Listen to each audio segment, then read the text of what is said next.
Magandang hapon, Pilipinas. Pansamantala pong hindi mapapanood ang mga programang Syndrome, Here We Meet Again, Hi Venus, Oh No, It's BO at Action Pack ngayong araw para bigyang daan ang isinasagawang impeachment trial laban kay Vice President Sara Duterte. Subaybayan po ang mga kaganapan sa mga social media platforms ng NET25 at NET25 News and Information para sa mga update sa isinasagawang paglilitis. Ako po si Weng de la Fuente. Samahan niyo po kami sa Day 4 ng ating special coverage sa VP Sara impeachment trial. Narito po ang mga highlights sa unang linggo ng impeachment trial laban nga kay Vice President Sara Duterte. Nagsimula po ang Day 1 noong July 6. Formal na nag-convene ang impeachment court para litisin ang mga reklamo laban kay VP Sara Duterte. 4 na articles of impeachment po yan. Sa botong 12-8, inihalal naman ng mga senador o senator judges si Senator Chis Escudero bilang presiding officer sa kabila po ng pagtutol ng magkapatid na Pia at Alan Peter Cayetano. Sa kanila pong paninindigan, ang Senate President ang dapat maging presiding officer.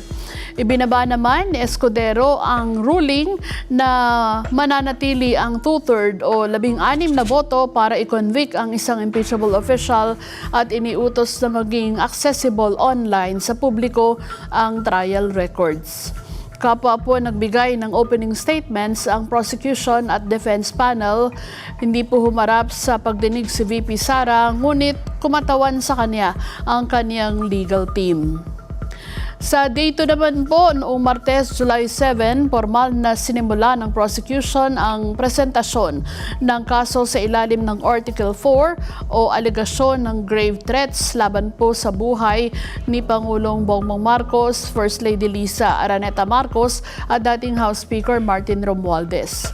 Humarap sa impeachment court bilang unang testigo ng prosekusyon si NBI Senior Agent John Mark Calilong at inauthenticate niya ang video at ebidensya patungkol sa November 23, 2024 online news briefing ni VP Sara.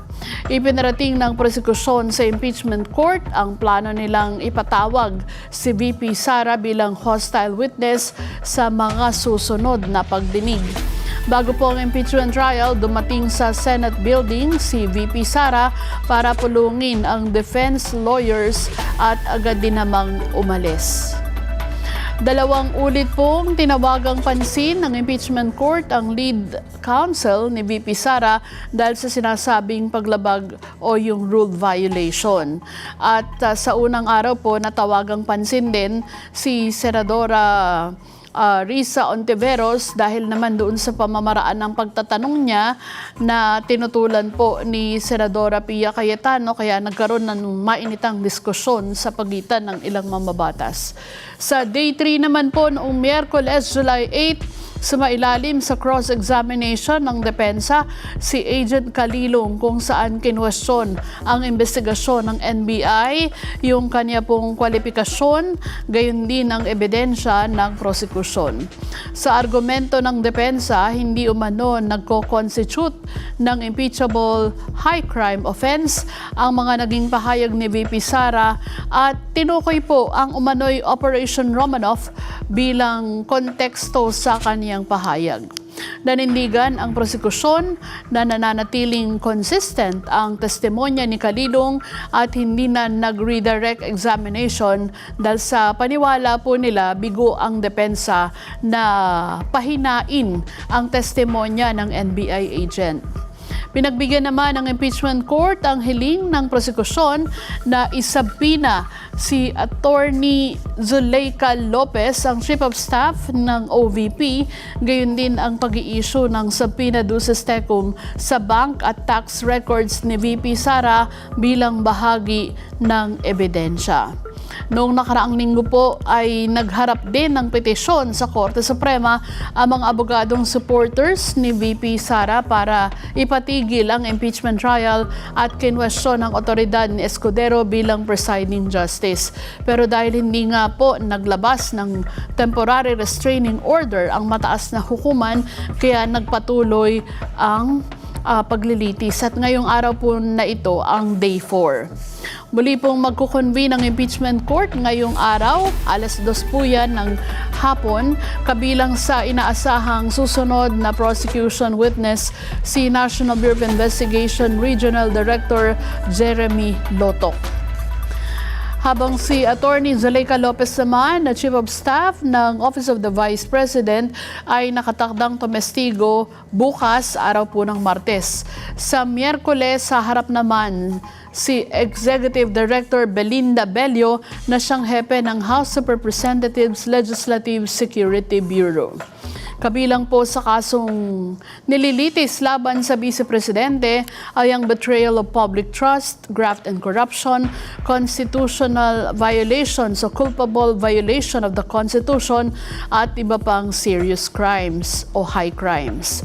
So, yun po ang mga inaasahan na mangyayari ngayong araw dito sa impeachment court. Kanina, nakita natin doon sa ating feed na nagsasagawa ng press conference si Attorney Michael Powa na siya pong tagapagsalita din ng defense panel at ni Vice President Sara Duterte. Isa din po siya sa defense lawyer ni VP Sara dito sa paglilitis na ito na isinasagawa ng impeachment court.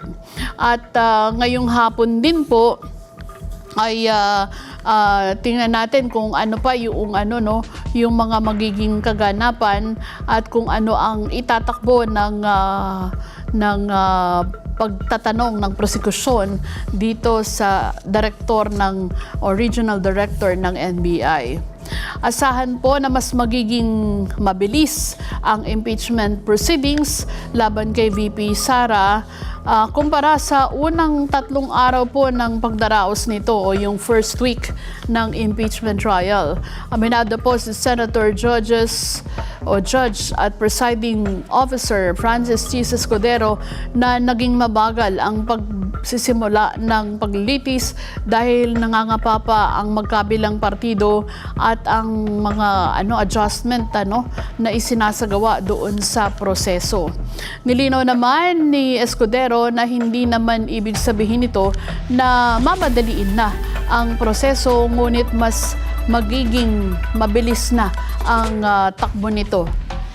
Umaasa ang Senator Judge na pagsapit ng November o December ay may konklusyon na ang paglilitis, pero magiging depende nga po ito sa itatakbo pa rin at doon sa mga testimonya ng mga testigo na ipipresenta ng depensa at ng prosekusyon.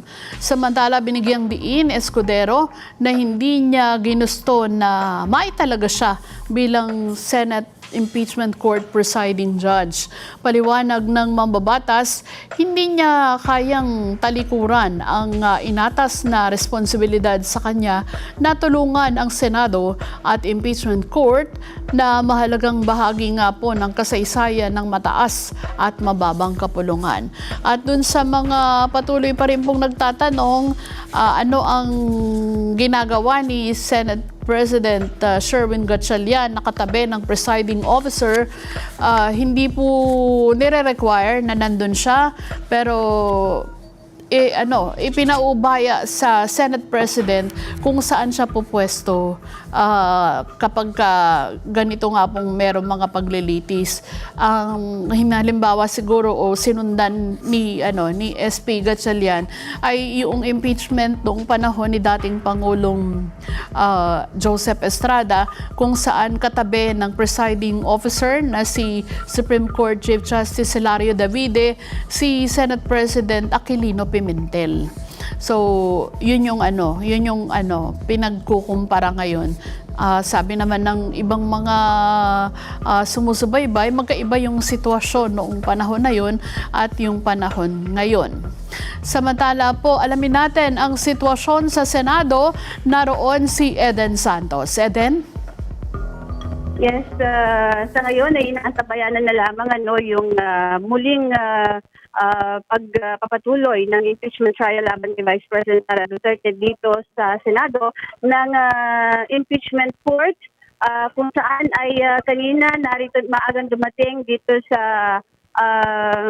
holding area o holding room ang prosecutors at nagsagawa na nga ng press conference kanina yung mga spokesperson ng House Prosecution Panel kung saan ay nagsabi sila na hindi sila nababahala kung sakaling nga na biglang dumalo dito sa Senado si Vice President Sara Duterte. Pero kanina lamang ay nagsagawa rin ng maikling press conference naman ang defense panel sa pamamagitan ng kanilang tagapagsalita na si Attorney Michael Powa kung saan muli nitong sinabi at tiniyak na wala pa namang pasabi si Vice President Sara Duterte kung darating siya ngayong araw o sa mga susunod na araw sa pagpapatuloy na ng impeachment trial laban sa kanya.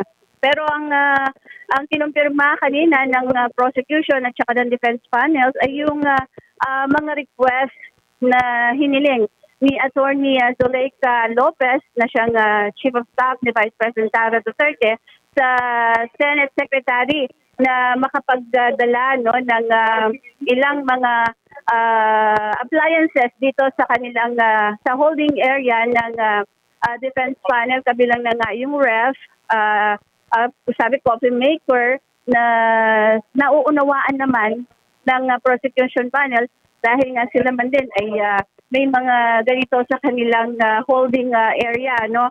At yung sinasabi nila na catering, pareho din namang merong nagka-cater ng pagkain para sa prosecution and defense panel, kaya wala namang problema daw dito. So ngayon naasahan yung pagharap ng panibagong testigo dito sa pagpapatuloy ng impeachment trial para sa day 4. Kung saan inaasahang uupo sa witness stand isa pang NBI agent na si Lotok. Pero kanina kinumpirma ng prosecution panel na may kahilingan si NBI Director Melvin Matidbag na kung maaari ay siya'y mapagbigyan na mauna na rin humarap sa impeachment court para makapagbigay ng kanyang testimonya dahil na rin doon sa sinasabi niya meron siyang ibang engagement sa ibang bansa na kanyang dadaluhan. Kaya hinihiling niya sa prosecution panel na kung mas mapaaga yung kanyang pagharap dito sa Senado. Sa ngayon ay nakaantabay ang lahat para sa pagsisimula nitong day 4 ng impeachment trial laban kay Vice President Sara Duterte. Kaugnay pa rin ang 4th Article of Impeachment or kaugnay noong pagbabanta ng Vice Presidente Dumalo sa buhay ni Pangulong Ferdinand Marcos Jr., First Lady Sara Marcos, at dating House Speaker Martin Romualdez. Eden?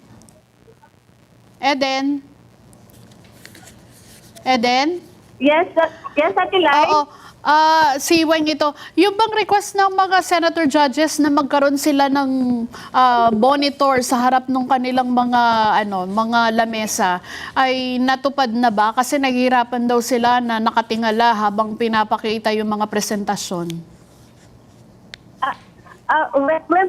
Pwede pakiulan medyo maingay kasi dito sa labas at magsasalita na magsisimula na itong impeachment trial na day 4. Kaugnay pa rin ng Articles of Impeachment number 4 laban kay Vice President Sara Duterte. Hindi, yung yung request ng mga senator judges na magkaroon sila ng sariling monitor sa harap ng kanilang mga lamesa, na pagbigyan na ba yun?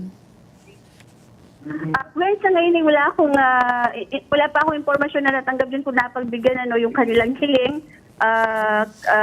na mabigyan sila ng monitor dahil wala pa tayong kausap ng mga senator judge sa mga oras na ito. Okay. Sige, Eden, maraming salamat. Bibigyang daan na po natin ang pagsisimula ng Day 4 ng impeachment trial laban kay Vice President Sara Duterte. Punta na po tayo sa Senado. Kumiling nawa ito sa karapat-dapat na pagkalooban nito. Nawa ang inyong salita ang maging gabay sa aming paglilingkod at pagdala sa amin sa katotohanan. Kagaya po ng winika sa Leviticus verse 19:15, do not pervert justice, do not show partiality, but judge your neighbor fairly. Lagi po naman tatandaan ang tagubilin niyong ito. Ama, anuman ang maging bunga ng paglilitis na ito, hindi nawa ito makita bilang tagumpay ng isa at pagkatalo ng iba, kundi para sa ikabubuti ng sambayanang Pilipino. Lahat po ng aming gagawin ay para sa ikalulugod mo at hindi para sa kapakinabangan ng sino bang tao, mga partido o kanilang mga pansariling interes, kundi ito'y para sa pagpapatibay ng aming mga institusyon ng pamahalaan at sa pagpapanatili ng tiwala ng mamamayan sa demokrasya ng aming bayan. Buong puso po naming nananalangin na sa lahat ng aming gagawin, lagi namin kayong pinupurihan. Amen. Amen. The clerk of court will now call the roll. Roll call of members. Senator Judge Aquino. Senator Judge Cayetano Alan. Senator Judge Cayetano Pia. Senator Judge De La Rosa. Senator Judge Ejercito. Senator Judge Estrada. Senator Judge Go. Senator Judge Ontiveros. Senator Judge Lacson. Senator Judge Lapid. Senator Judge Legarda. Senator Judge Marcoleta. Senator Judge Marcos. Senator Judge Padilla. Senator Judge Pangilinan. Senator Judge Soto III. Senator Judge Tulfo Erwin. Senator Judge Tulfo Rafi. Senator Judge Villanueva. Senator Judge Villar Camille. Senator Judge Villar Mark. Senator Judge Zubiri. The presiding officer, Senator Judge Escudero. The Senate President, Sherwin T. Gatchalian. With 17 senators present, the chair declares the presence of the quorum.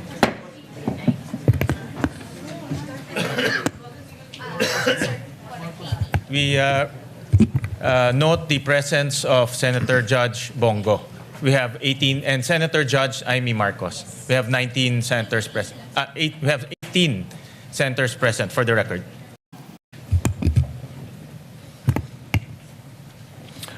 If there are no objections, we dispense with the reading of the July 8, 2026 Journal of the Senate sitting as an impeachment court and consider the same as approved.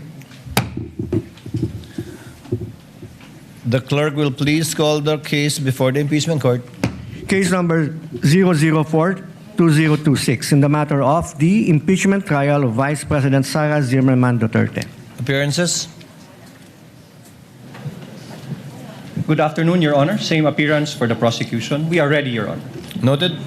Appearances for the counsel for the respondent? Good afternoon, Your Honor. Same appearance for the respondent accused. Noted. Prosecution, call your next witness. Senator Rafi Tulfo is seeking recognition. What is the pleasure of Senator Judge Rafi Tulfo? Thank you, Presiding Judge Escudero. Short inquiry lang po for the defense, particularly kay Attorney Mark Biduan.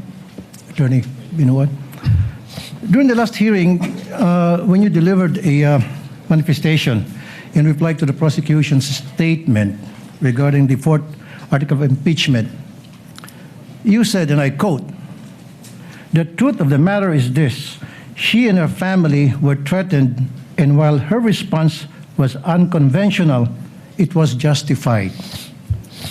What triggered her response was a question about Operation Romanov, which is the plot to eliminate VP Sara and her family." End of quote. Now, Attorney Binluan, this Operation Romanov that you mentioned, are you referring to the Operation Romanov mentioned by the blogger Princess Maui during the online press conference of VP Sara? Yes, Your Honor. Okay. So the question was raised during the press con by this Princess Maui, but I did not see her name sa list of defense witnesses in the pretrial order. So will you be presenting her as your witness? Your Honor, at this point, it will depend on what will be established by the prosecution. The defense reserve its right to call or not call any witness depending on the course of the trial. Oh, I see. Okay. So, in other words, will you also be presenting any other witness to prove this threat or this Operation Romanov? Yes, Your Honor, that will be part of our evidence in chief. May this court know now kung sino-sino itong mga witnesses na inyo i-present? Of course, Your Honor. We are not at liberty to disclose Okay. that at this time. Again, it will depend on the course of the trial. Your Honors, Presiding Judge, the first time I've heard about this Romanov is during the Maisog Leaders Forum in Davao City. That was on January 28, 2024. Correct me if I'm wrong. It was mentioned by Mayor Baste Duterte. At that time, hindi ko alam anong ibig sabihin ng Romanov at sino mga ito. In fact, ginugil ko yan. Sino itong family Romanov? So napag-alaman ko, apparently, they were the ruling family in Russia that was murdered by the Bolsheviks in the night of July 16, 1918. Malapit-lapit na sa anniversary, 108th anniversary. Kasi ano ba tayo ngayon, July 13. Anyway, may relasyon ba ito sa binanggit ni Baste sa sinabi ni Princess Maui at yung binanggit mo? Magkakarelasyon ba yung tatlo? Your Honor, I have no personal knowledge of what Mayor Baste said, so I cannot comment on that, Your Honor. So hindi mo napanood yun? Hindi... No, Your Honor. Okay. And last question. What did you mean when you said that BP Sara's response was unconventional? Your Honor, it was a description, Your Honor, of the statements that she made during that press con. Kaya nga, why do you consider it, why is it unconventional? Your Honor, the basic meaning of the word is, it will explain itself, Your Honor. Okay. That's all, Presiding Judge and Noted President. and entered into the records. Yes, what is the pleasure of the Honorable Defensor, one of the members of the panel of prosecutors? You may proceed, sir. Thank you, Your Honors.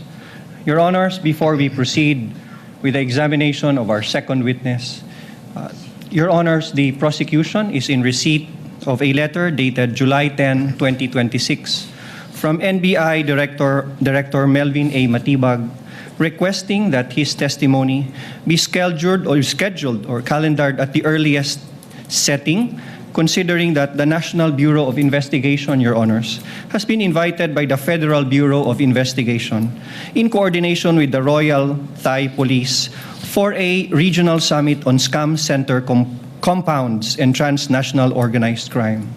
In that regard, Your Honor, the prosecution would like to request that the scheduled testimony of NBI Director Melvin Matibag be scheduled tomorrow after the testimony of our second witness, Attorney Jeremy A. Lotok. After the testimony of your second witness. Yes, Your Honors. But the supposed witness scheduled for tomorrow is Attorney Zulaika Lopez per the gentleman's manifestation in the last hearing. That's correct, Your Honor. After we have dispensed with the testimony of NBI Director Matibag, we can proceed with the schedule of witnesses as provided in the list to the Senator judges last week, Your Honors. To include Captain Bello, if I'm not Yes, mistaken? we can proceed with Attorney Lopez and Captain Bello as manifested last week, Your Honors. What is the pleasure of Senator Judge Cayetano Alan? Mr. Presiding Officer, if no one objects, I will not object to having Director Matibag yesterday, but maybe as a caution to government officials, my good friend, Congressman Defensor, I read over the weekend that Director Matibag is writing because he is to be in a convention meeting the FBI next week.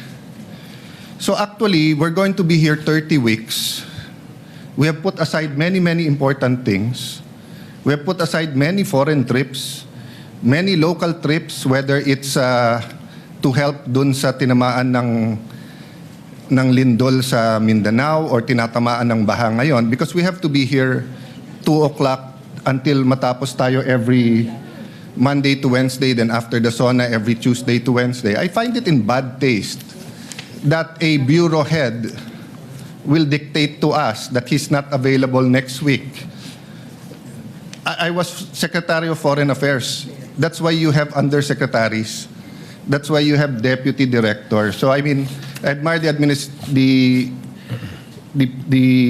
patience of the prosecution, no? But even the prosecution, they have a way of timing and laying down the witnesses. So I don't want later on to say na dapat natanong ko muna to sa unang witness, kaya lang si Director Matibag inuna dahil ganito, ganyan.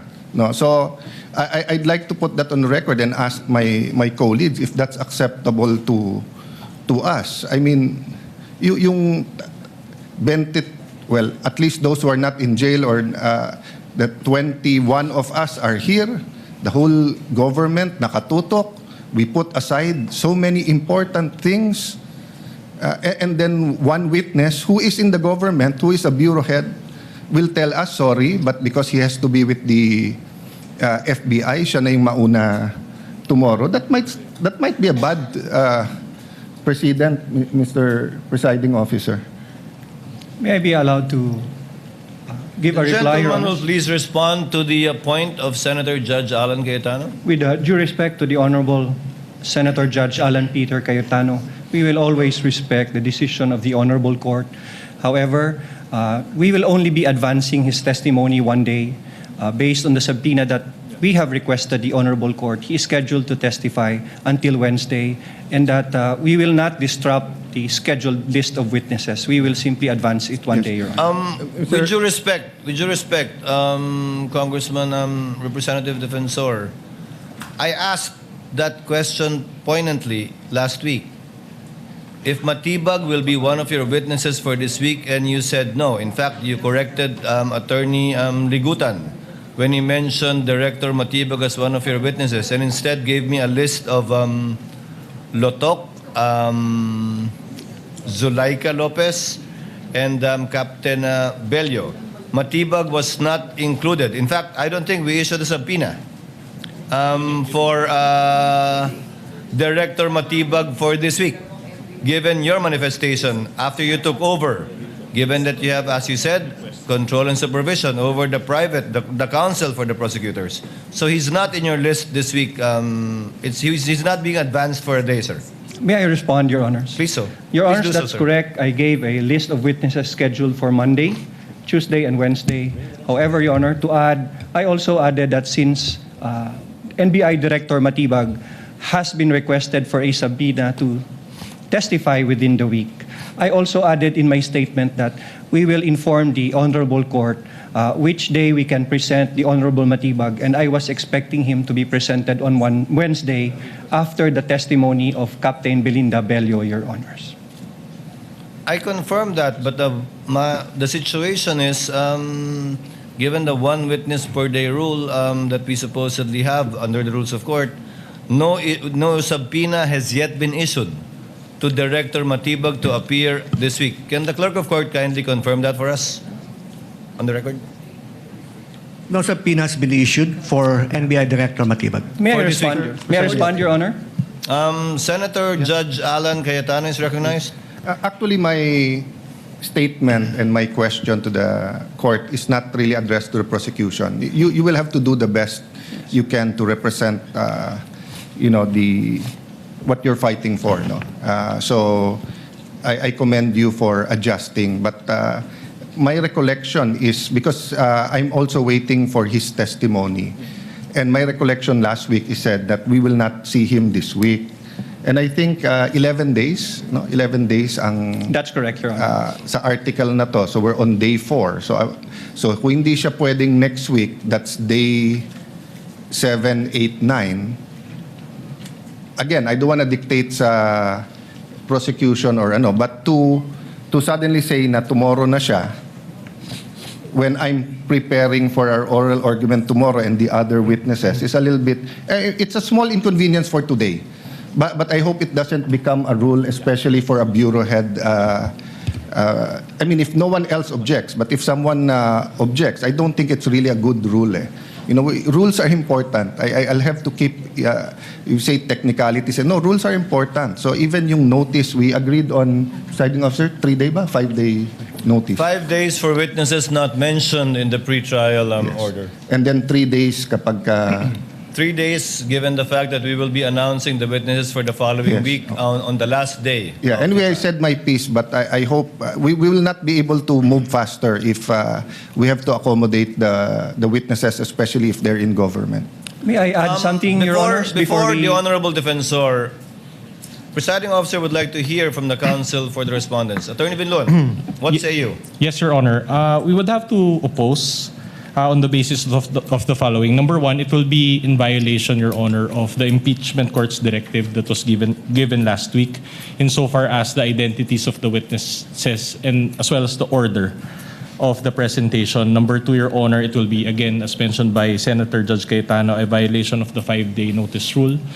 Since while he was subpoenaed the week before, Your Honor, we are learning that he will be presented this week, so the 5-day notice will not be observed. Number three, the prosecution cannot compel also the defense and this impeachment court to present witnesses according to their schedule, considering also that these witnesses have already been identified and determined. Of course, it will be a violation of the basic tenets of fair play, and to join again the manifestation of Senator Judge Cayetano, it will set a bad precedent insofar as surprise witnesses will be allowed at any point of the proceedings. Number five would be, it will also violate our right to cross-examine intelligently. We have done our best to prepare for their witnesses. However, these last-minute changes really affect the preparation involved, Your Honor, and insofar as laying down the case that we want to establish. And finally, if there are violations of these proceeding rights, there will be a violation of procedural due process, which of course can give way to another ground to further delay the proceedings. Moreover, Your Honor, we would, if the prosecution would also allow, can we also get a copy, Your Honor, of that invitation, and maybe inquire of the prosecution if at the particular travel authority has already been made? Because, Your Honor, we received information as well that the FBI had already conducted a summit, a regional summit of some sort, but it was conducted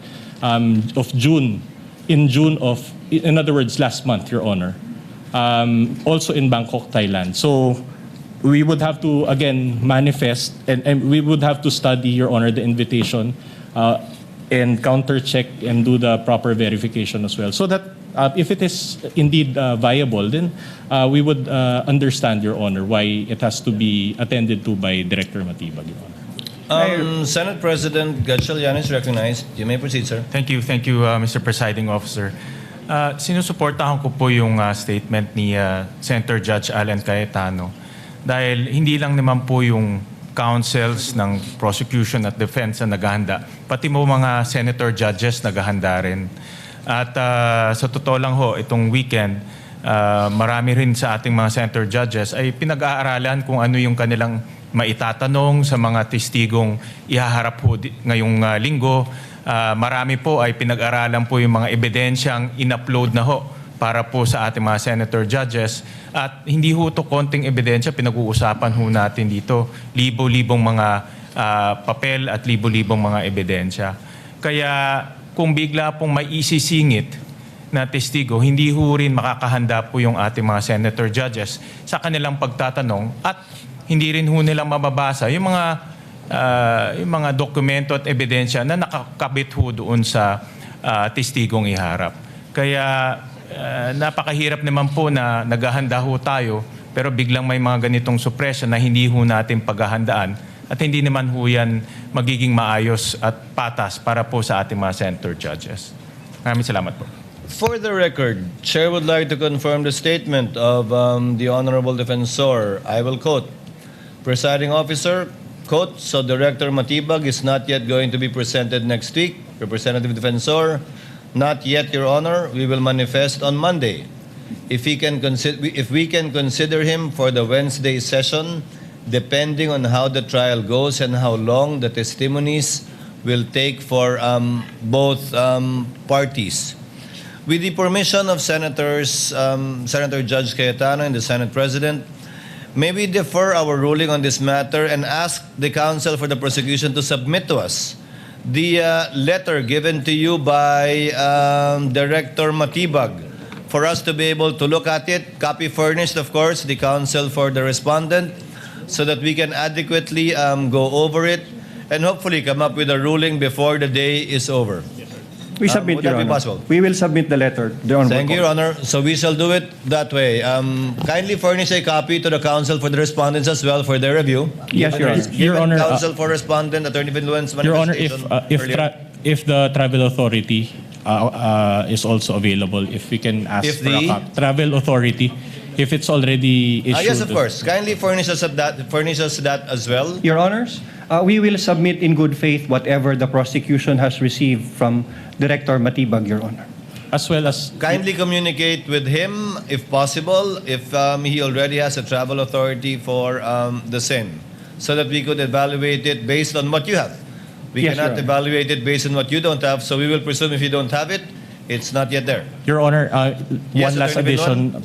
Considering that there's if and when they provide the travel authority, I understand, Your Honor, that one of the requirements is also the official invitation from the foreign body. So if they can also provide that, Your Honor, Well- so that we can do a full review of this matter. Attorney Vinluen, it's not really for the full review of the counsel for the prosecution, but rather for this court's evaluation, whether or not to allow the motion of the counsel panel of prosecutors. But everything that will be submitted to us, you will be furnished with a copy. We will so that you submit can argue your way through this motion before we decide on it. So ordered. Counsel for the panel of prosecutors, kindly call your next witness. Your Honors, I respectfully request that the counsel for the panel of House Prosecutors, Attorney Virgil Ligutan, be recognized for the presentation of our second witness. Attorney Ligutan, counsel for the prosecutors, is recognized to present the prosecution's second witness. You may proceed, sir. Mayong hapon sa atong tanan, the second witness for the prosecution is no other than Attorney Jeremy C. Lotok, Your Honor, please. We call to the witness stand Attorney Lotok. Kindly situate Attorney Lotok to the witness stand.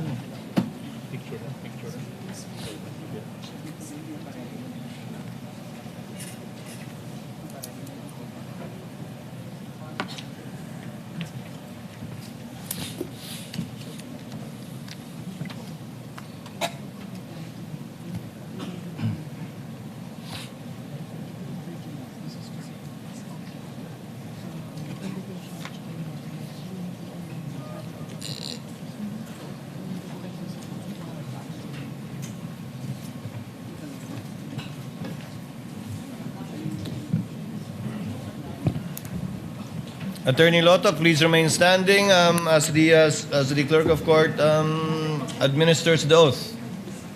So far as the prosecution's second witness is concerned. Clerk of court is recognized.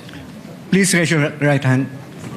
You, Jeremy C. Lotok, I, Jeremy C. Lotok, do swear do swear that the evidence you shall give that the evidence that I will be giving in the case now pending in the case now pending between the Philippines and Vice President Sara Zimmerman Duterte between the Philippines and Vice President Sara Zimmerman Duterte shall be the truth, shall be the truth, the whole truth, the whole truth, and nothing but the truth. and nothing but the truth. So help you God. So help me God.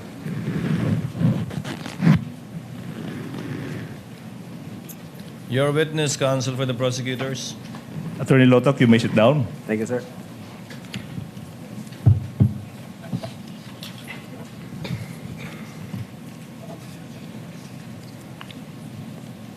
Your Honors, the testimony of our second witness, Attorney Jeremy C. Lotok, is offered to prove the following. Number one, Jeremy Lotok is a lawyer by profession, and he was the chief of the Cybercrime Division of the National Bureau of Investigation, or NBI, in 2024. Pangalawa, kasama siya sa NBI team na nagsagawa ng investigasyon sa mga pagbabanta ng Vice Presidente na ginawa sa isang online media briefing noong Nobyembre 23, taong 2024, kung saan diniklara ng Vice Presidente na siya ay kumontrata na ng isang tao para patayin ang Pangulo ng Republika ng Pilipinas, ang unang ginang at ang dating Speaker ng House of Representatives. Pangatlo, napag-alaman ng NBI na ang mga pagbabanta ng Vice Presidente ay seryoso at totoo matapos silang isaalang-alang ang mga sumusunod. Una, the manner of the respondent's delivery of the statement that she intended her remarks to be real and serious threats. She was not merely joking when she uttered those threats. Pangalawa, mga kababayan, even before that fateful press conference on November 23, 2024, bago yung press conference na yan, may nakontrata ng mamamatay tao yung Vice Presidente bago pa man ang press conference na yan. Pangatlo, ang utos ng Vice Presidente sa assassin na huwag siyang titigil hanggat hindi napapatay ang Pangulo ng Pilipinas, ang unang ginang at ang Speaker ng House of Representatives ay nagpapakita na ang Vice Presidente ay determinado at porsigido sa kanyang pagbabanta. Number 4, the result of the investigation and after determining that the respondent's threats are serious and real, led the NBI to file complaints for 3 counts of grave threats and 1 count of inciting to sedition. Number 5, this witness, Attorney Lotok, will identify and authenticate the affidavit of investigation, the annexes, as well as a couple of videos in relation to the NBI's investigation. And number 6, offer, he will also testify on such other matters as are relevant and material to the impeachment of the Vice President. Ready for comment, Your Honor, please. Counsel for the respondent, Attorney Binluan. Subject of cross, Your Honor. Thank you so much. The counsel for the prosecutor may proceed. Daghang salamat, Mr. Presiding Officer, Honorable Judges. Attorney Lotok, Sir. maupay nga kulup haibo. Maupay nga kulop man, sir. Waray-waray po. We are both waray-waray. At the same time, si Juan, Attorney Lotok, pwede bang mas malapit pa sa microphone para marinig ng sambayanan lahat ng isasagot ko mo sa mga tanong ko? Okay? Yes, sir. Now, Mr. Lotok, kindly state your name, edad, and other personal circumstances. I am Attorney Jeremy C. Lotok, 50 years of age, and currently the Regional Director of the NBI Bangsamoro Autonomous Region in Muslim Mindanao, sir. Sinabi mo ikaw ay isang abogado, Attorney Lotok, di ba? Opo. Now, yung tanong, kailan ka naging membro ng ating Philippine Bar? I was admitted to the Philippine Bar and took my lawyer's oath in 2013, sir. 2013. Now, Mr. Lotok, ano ba yung current position mo, occupation mo, kung meron man? The Regional Director of the NBI Bangsamoro Autonomous Region in Muslim Mindanao, sir. Ikaw ay isang NBI Regional Director for BARM. Now, yung tanong is, how long have you been with the NBI? I've been in the NBI for the past 12 years, sir. 12 years. No, tanong is, I think, based on my counting, that would be since 2014. Tama po ba? Opo, Your Honor. Now, kailan ka ba na-designate as the NBI Regional Director ng BARM? I was designated in January this year as Regional Director of the NBI BARM, sir. January 2026. Now, prior to your designation as the NBI Regional Director for BARM, Ano ba yung previous position mo within NBI? I was the regional director for Region 4B or Mimaropa, sir. I think July 2025. July 2025 you became. Okay, now, prior to your designation as NBI Regional Director for Mimaropa, what was your previous position kung meron man? I was the chief of the NBI Cybercrime Division, Your Honor. Chief ng NBI Cybercrime Division. Now, kailan ka? Kailan ka na-designate as chief ng NBI Cybercrime Division? I was designated in February 2023, sir. 2023, no? Now, sinabi mo ikaw ay naging chief ng NBI Cybercrime Division. Now, yung tanong, Mr. Attorney Lotok, is what were your primary duties and functions bilang hepe ng NBI Cybercrime Division? Primary duties, among others, to plan, direct, supervise the investigation of cybercrime cases pursuant to Republic Act 10175 and other relevant laws.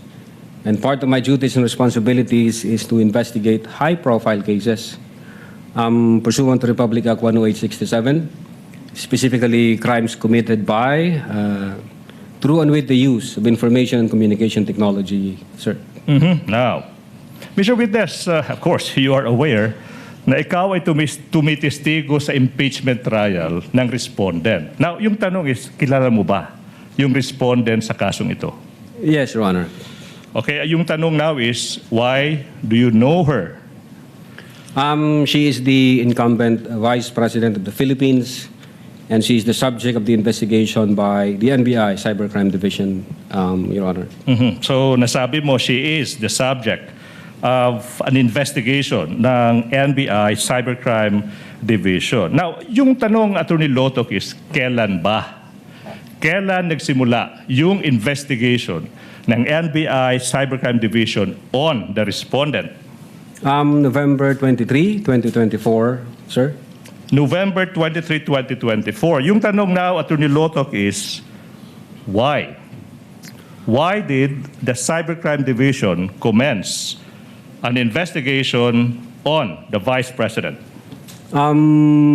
We were directed by the then Director Judge IBB Santiago to conduct an investigation with regard to a certain video involving an online press conference held on November 23, 2024, where the Vice President uttered that she had already contracted a person to kill the President, Lisa Marcos, and the former Speaker of the House, sir.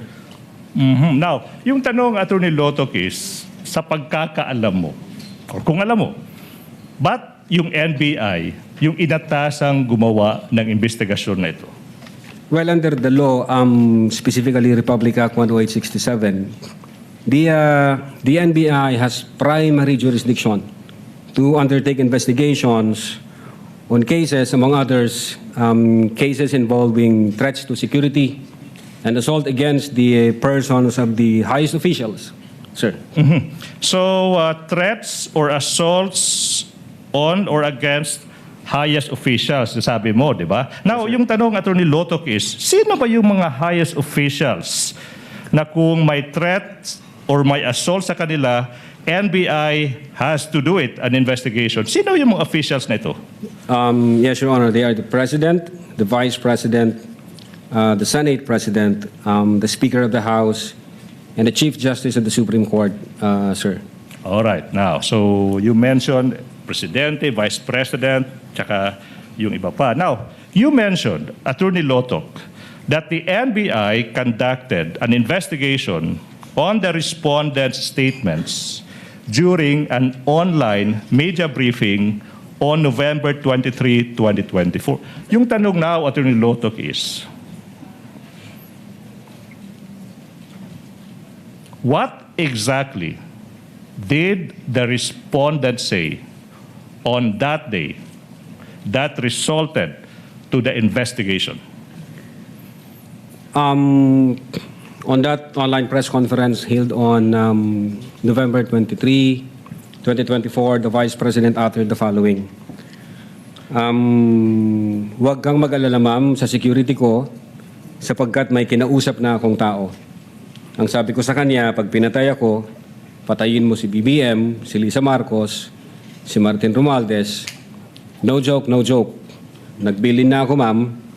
Ang sabi ko sa kanya, pag namatay ako, huwag kang tumigil hanggat hindi mo sila mapapatay. And he said yes.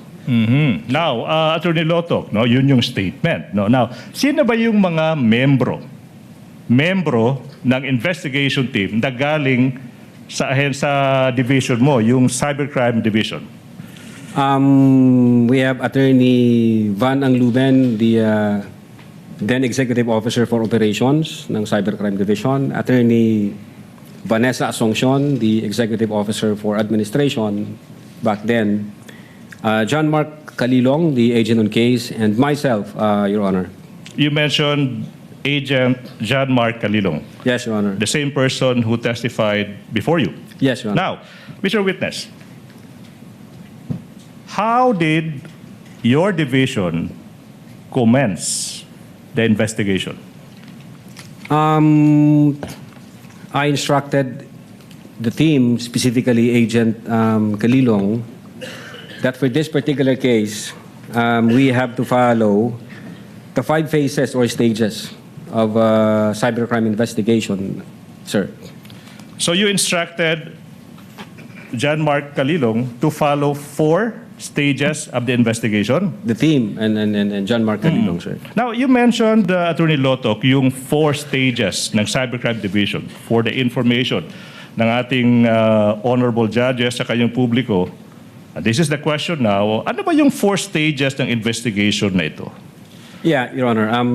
For that particular case, first, the identification and preservation of the digital evidence, the collection and hashing of that same digital evidence, that's the second phase. The analysis and attribution phase, the third one.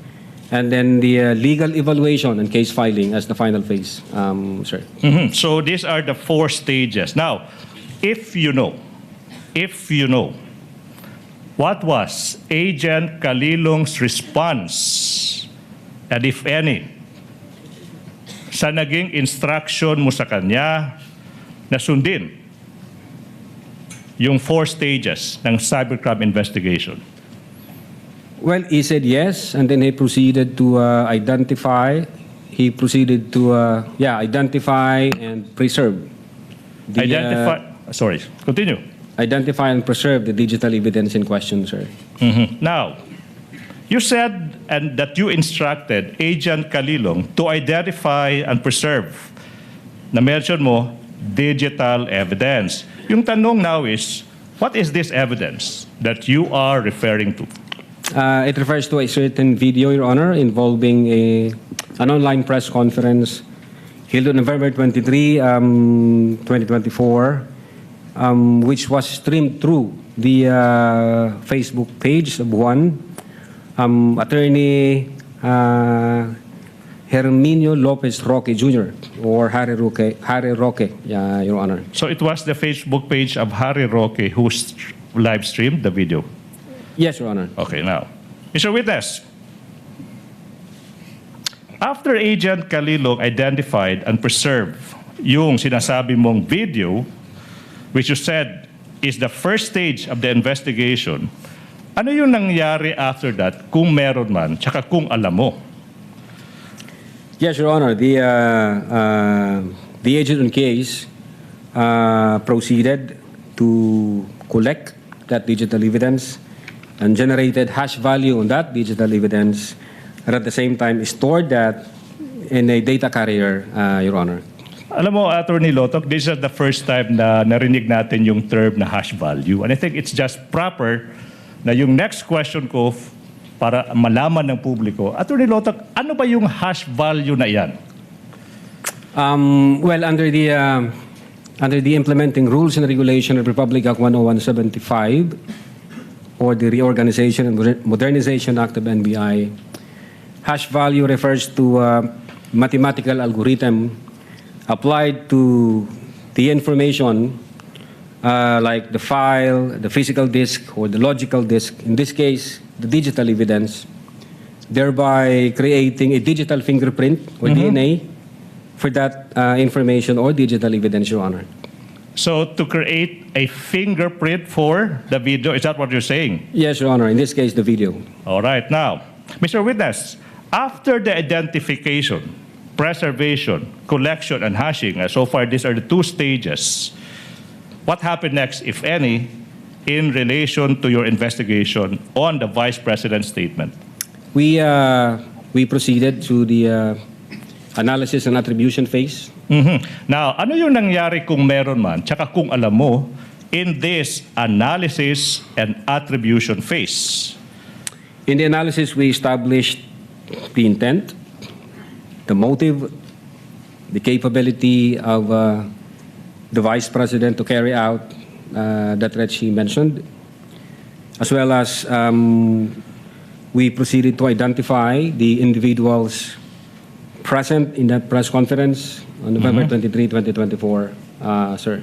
Okay, so sinabi mo, you proceeded to identify the different individuals in that video. Siguro yung publiko, they're now interested.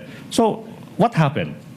What happened pagkatapos nyong mag-proceed sa pag-identify sino ba yung nasa video na yan? First, we have identified media personalities from Philippine Daily Inquirer, from the Manila Times, from the Reuters, SMNI, etc.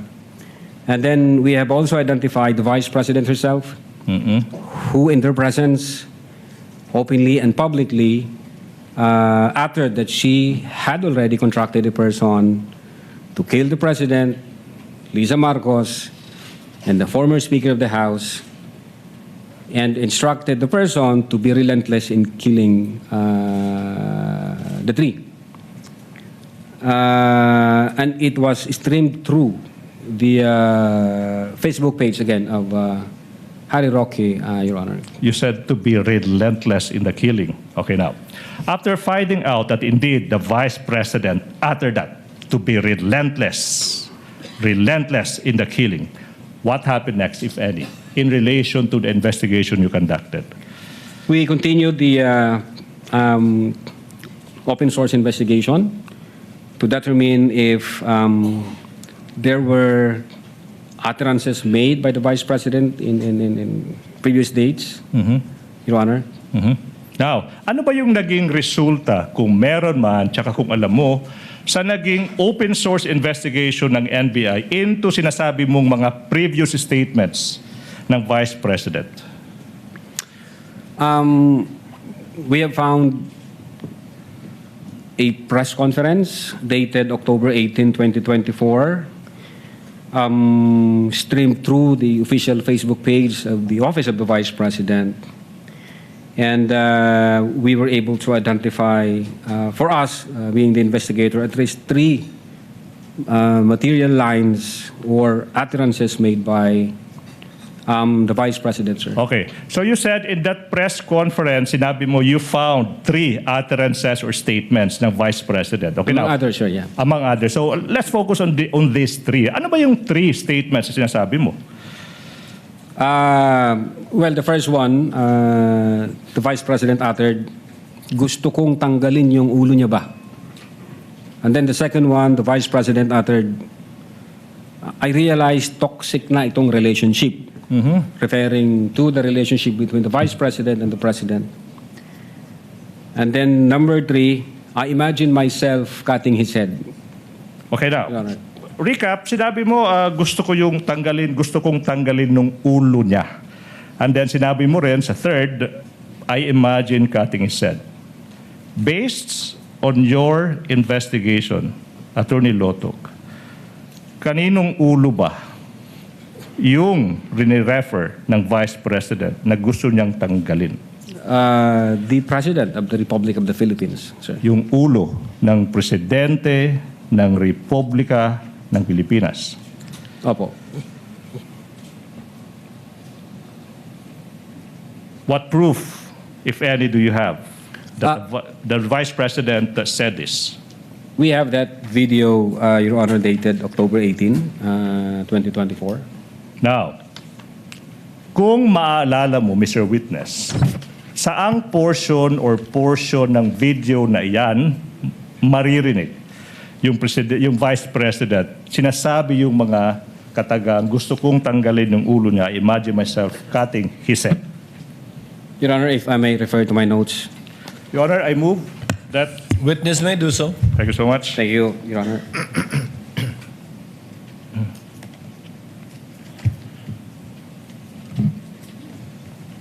Your Honor, may my co-counsel be allowed also to peruse such notes, Your Honor? Yes, counsel for respondent may observe as the witness peruses his notes. Your Honor, may we also be allowed to do the same through Similar Attorney order Stephen with Magalon? respect to the counsel for the prosecutor.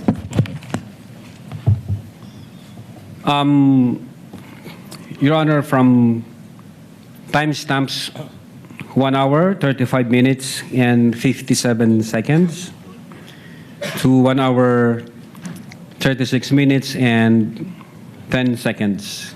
And then 1 hour, 36 minutes, and 52 seconds, and then 1 hour, 36 minutes, and 58 seconds. Okay, so far, Your Honor, for the record,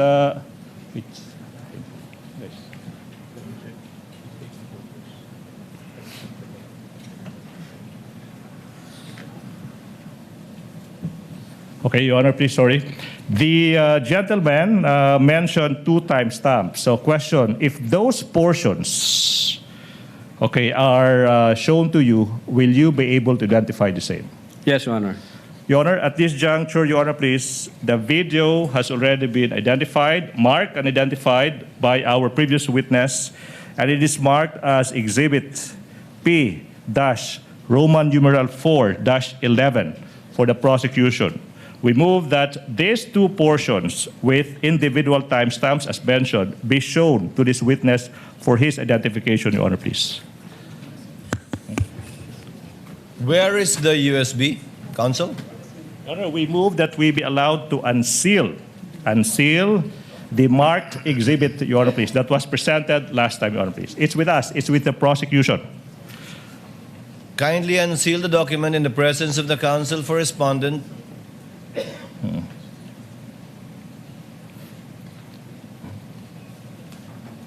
Witness is instructed to unseal the USB.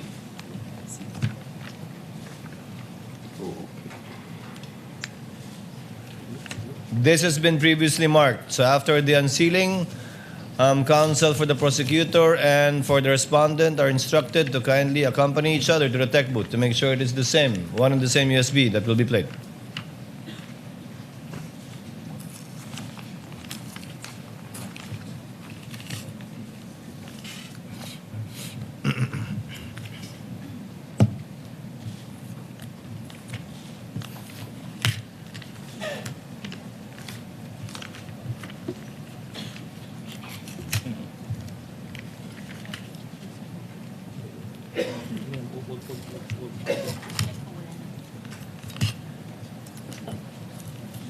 Kung may bala kayong buksan ulit, huwag nyo na masyadong i-tape na madami.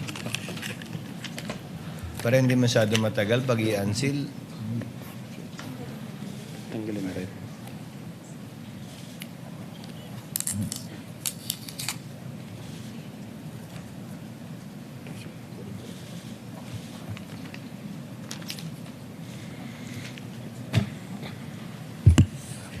For the record, this will be timestamps 1 hour, 35 minutes to 57 seconds to 1 hour, 36 minutes and 10 seconds for the first timestamp.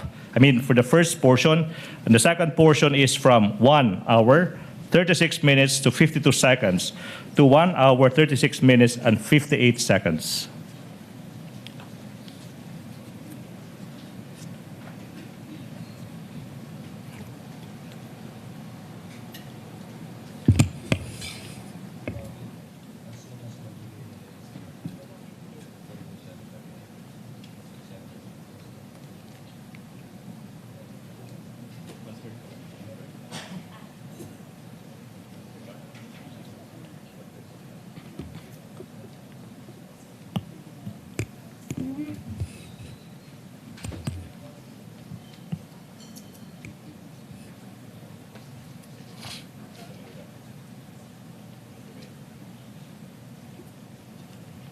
Ayaw.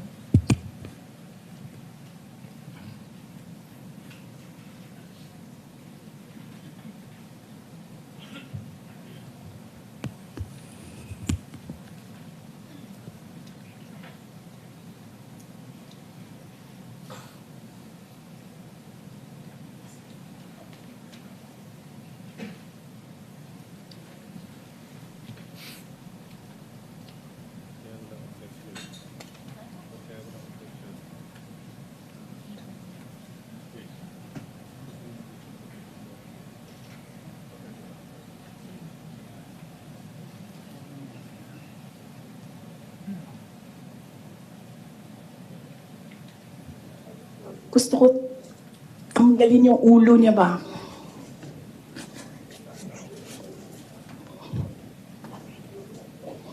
I realized toxic na yung relationship.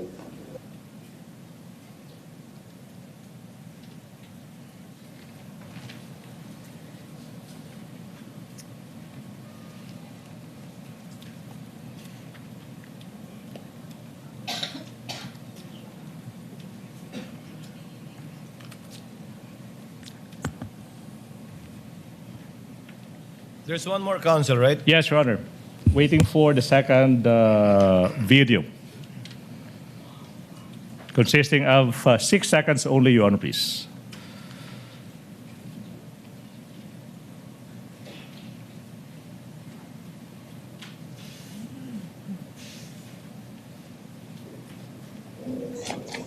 Imagined myself cutting his head.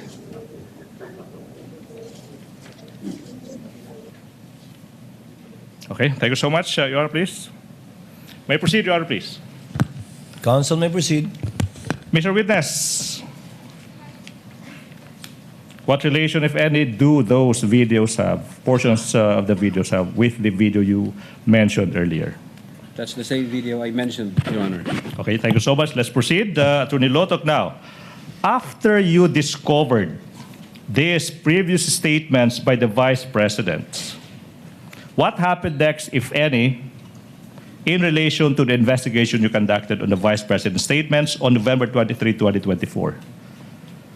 Yes, Your Honor. We have also discovered reactions from the recipients, specifically from the President himself, the Speaker of the House, relevant government agencies tasked to secure the life of the President and the national security, Okay. Your Honor. Thank you so much. You know, Mr. Witness, let's focus on the President kasi it's his head eh. Ulo ng Presidente yung gustong tanggalin ng Vice President. Let's focus on the President. Now, what did he say again in particular? If I may refer to my notes, sir. Your Honor, You may do so. Thank you, Your Honor.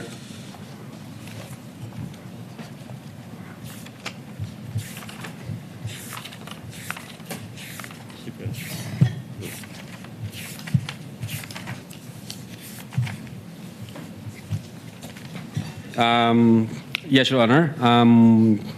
Among others, quote, nakakabahala ang mga pahayag na narinig natin nitong mga nakaraang araw. Nandyan ang walang pakundangang pagbumura at ang pagbabanta ng planong ipapatay ang ilan sa atin. Kung ganun na lang kadali ang pagplano sa pagpatay ng isang presidente, paano pa kaya ang mga pangkaraniwan na mamamayan? Yang ganyang kriminal na pagtatangka ay hindi dapat pinalalampas. Yan ay aking papalagan. Unquote. now, thank you so much. Okay. Attorney Lotok, you said that the former Speaker of the House of Representatives also gave yung tugon niya sa naging mga pagbabanta ng Vice Presidente laban sa buhay niya. Could you just summarize exactly ano ba yung tugon ng former Speaker ng House of Representatives? Yes, Your Honor. If I remember it right, I think the Speaker issued a statement during the plenary session November 25, 2024, which was published in the ANC Digital. And then, among others, the former Speaker stated that the utterances were dangerous, unprecedented, isa itong banta sa demokrasya at sa seguridad ng bansa. Alright. Now, Mr. Witness, Attorney Lotok, sinabi mo rin na may mga ahensya ng gobyerno na nagbigay din ng kanilang tugon sa mga pagbabanta ng Vice Presidente. If you may, anong mga ahensya na ito? Yes, Your Honor. For one, the Presidential Communications Office, the Philippine National Police, the National Security Council, and the Armed Forces of the Philippines. Okay. Let's focus on muna sa Presidential Communications Office. Na ano ba yung statement ng Presidential Communications Office kung alam mo? If I remember it right, the PCO classified the threat as an active threat. As an active threat. And directed the Presidential Security Command to, I think, investigate the matter. As an active threat. It was the Executive Secretary who directed the Presidential Security Command, sir, based on that statement. Okay. Now, sinabi mo rin yung Philippine National Police. Yung tanong is kung maalala mo, ano ba yung sinabi ng PNP in response sa naging mga pagbabanta ng Vice Presidente sa buhay ng Presidente sa kayong dalawa pa? Your Honor, if I may refer to my notes. Yeah. Your Honor? You may do so, Your Honor. You may do so, Mr. Witness. Thank you, Your Honor.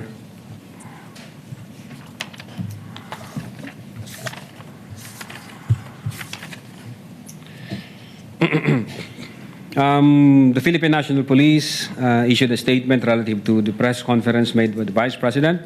Quote, the Philippine National Police threats any threat to the safety and security of the President and all public officials with the utmost seriousness in light of the Vice President Sara Duterte's recent statement, which directly referenced an assassin contracted to target the President. The PNP recognizes the grave nature of this matter. The safety of the President is a national concern, and any direct or indirect threat to his life must be addressed with the highest level of urgency. Close, unquote. Hindi ko na binasa lahat. Alright. Now, Your Honor. Attorney Lotov, now, the PNP used, based on your statement as the response of the PNP used the term assassin in referring to the person contracted by the Vice President to kill the President and two others? Your Honor, it was not just the PNP, even the Presidential Communications Office also used the term assassin, Your Honor. Okay. Now, what about the National Security Council? Ano bang sinabi ng NSC kung alam mo? Again, Your Honor, if I may refer to my notes. Pwede na ba? Your Honor?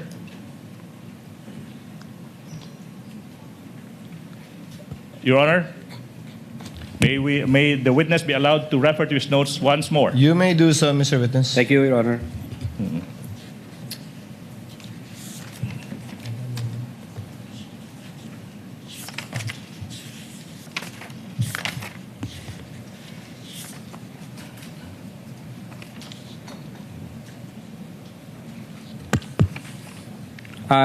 Your Honor, the question was about the statement of the NSC, right? Yes. Quote, the National Security Council considers all threats to the President of the Philippines as serious. Any and all threats against the life of the President shall be validated and considered a matter of national security, unquote. Okay. Now, sinabi mo rin na yung Armed Forces of the Philippines or AFP nagbigay din ng kanilang response sa naging pagbabanta ng Vice Presidente. Kung alam mo, tsaka kung maaalala mo, ano ba yung sinabi ng Armed Forces of the Philippines? Same, Your Honor, if I may refer to my notes.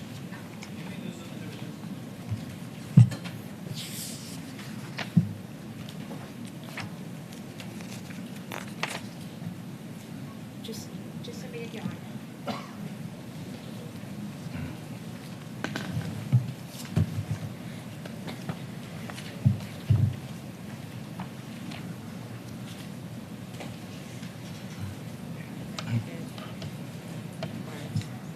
What's it? May I verify? the record, we're borrowing.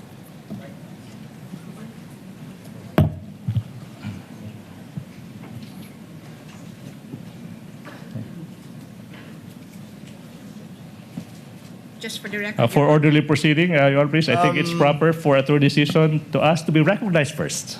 Yes, Your Honor, we will do that. If I may be recognized, Your Honor. Depends. What is the pleasure of Attorney Counsel for Respondent Attorney Season? We'll just state an observation on the note. Your Honor, I think Counsel, you must we be recognized agreed first.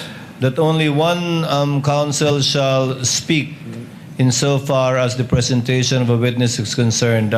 This was objected to by the counsel for respondents, even if it was asked for by the counsel for the prosecutors. Your Honor, for We will do that, the Your record, Honor. we are not objecting, but for a properly proceeding Attorney Season, Counsel, should be it's asked to be okay. The recognized. chair will make a ruling. Attorney Vinluan can Thank you. handle Thank that. you, Your Honor. With your permission, Attorney Season. Your Honor, I'd just like to share the observation that the witness is reading from notes, from his notes, and not directly from the document that he identified. And if I may reply to that, Your Honor, to that non-issue, Your Honor, if I may. Yes. Your Honor, there's nothing. Yes, counsel for the prosecutor. Your Honor, wala po sa rules na kailangan na yung tugon ng isang witness, sinabi niyang notes, dapat based sa isang dokumento. In fact, Your Honor, please, yung iniisip ng ating rules, yung mga notes na ginawa mismo ng witness. For the public, if you're interested, you may look at Rule 130, Section 16 ng Rules of Court. Andun yun, pwedeng tingnan ng isang testigo yung notes na ginawa niya. Rule 130, Section 16, Your Honor, please. Before I recognize counsel for respondent, Senator Judge Lacson, what is your pleasure, sir? Thank you, Mr. Presiding Officer. This is relevant to the discussion. The gentleman may proceed and he has 2 minutes. Yes. You requested to refer to your notes a number of times during your direct examination. Ang tanong ko, are you referring to an investigator's notes or notebook or simply notes? No, Your Honor. During the investigation, I have copies of the affidavit of investigation that we have.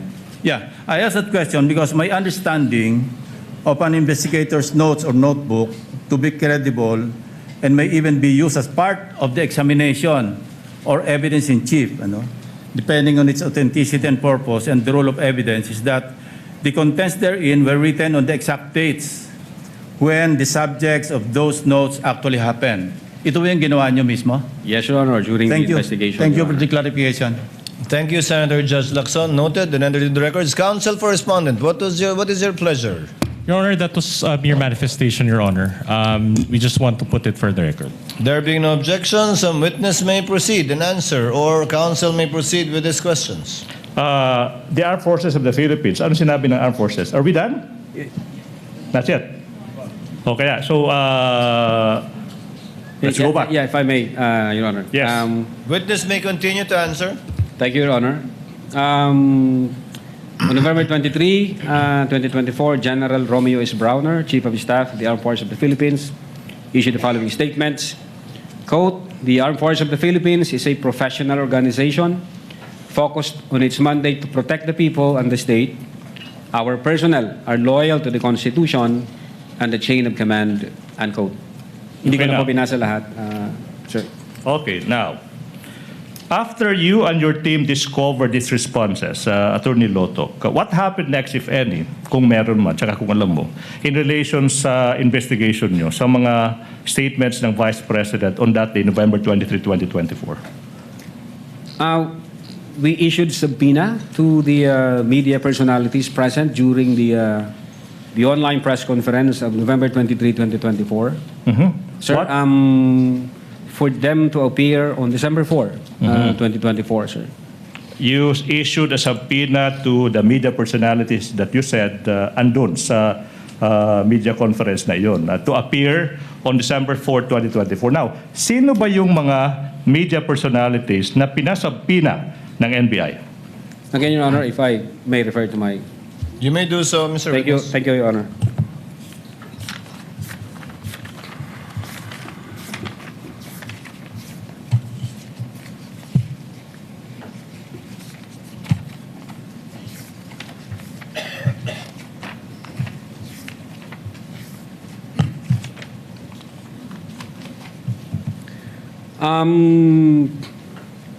First to the late Dempsey Saidin Reyes of the Philippine Daily Inquirer, and then to Red Whore Marky J. Mendoza of the Manila Times, Bons Magsambol of Rappler, Ana Rosario Malindo Uy of the Manila Times, Jason Rubrico of the SMNI, and Mikael Flores of the Reuters, Your Honor.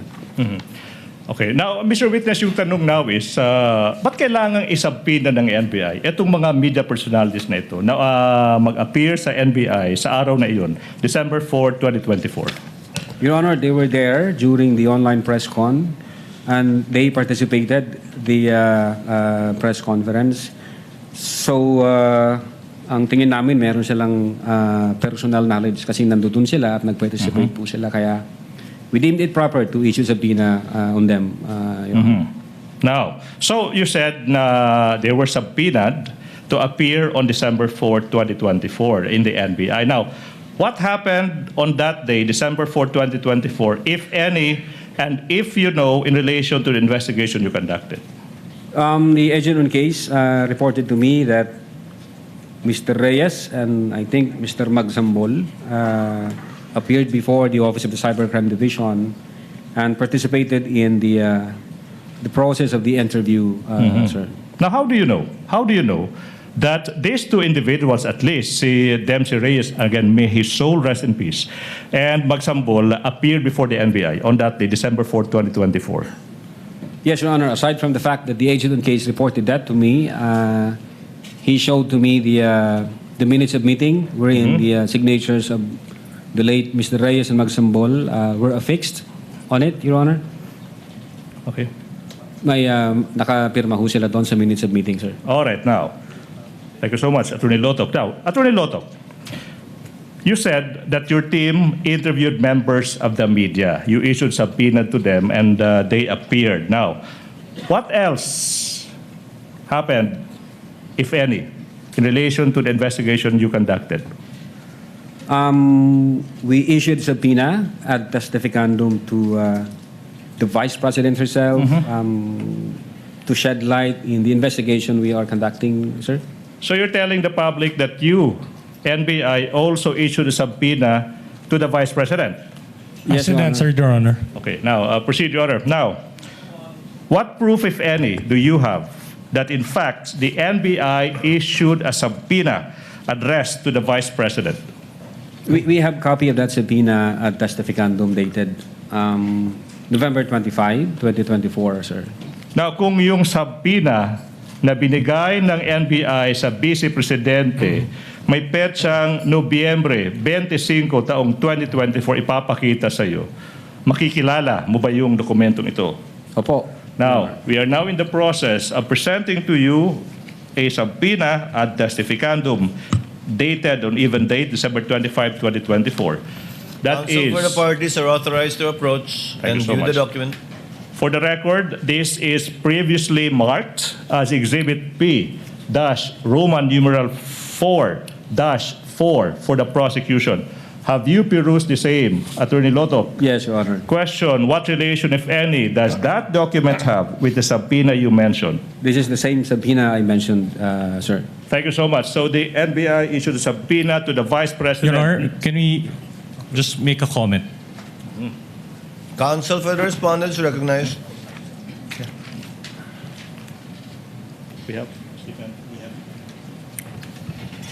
Your Honor, may we just put on record that Exhibit P-4-4 is a photocopy and it was not, the original or the certified copy thereof was not produced.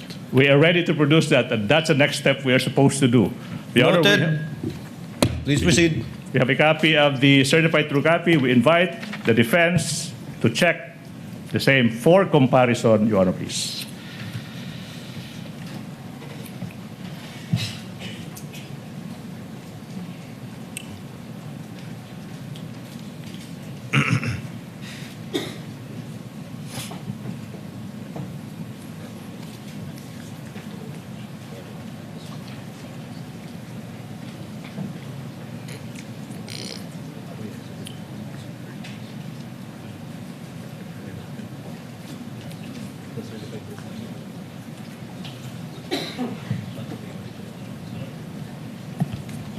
Counsel for the respondent. Your Honor, it is a faithful reproduction of the certified true copy, Your Honor.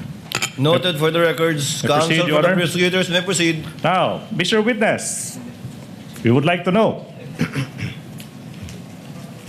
how did the Vice President respond, if any, if at all, and if you know, to the NBI subpoena issued to her? Well, the Vice President did not appear, Your Honor. Instead, she sent her lawyer, Attorney Paul Lawrence Lim, if I'm not mistaken. Okay, she did not appear. Yes, Hasn't answered. Okay, now, question.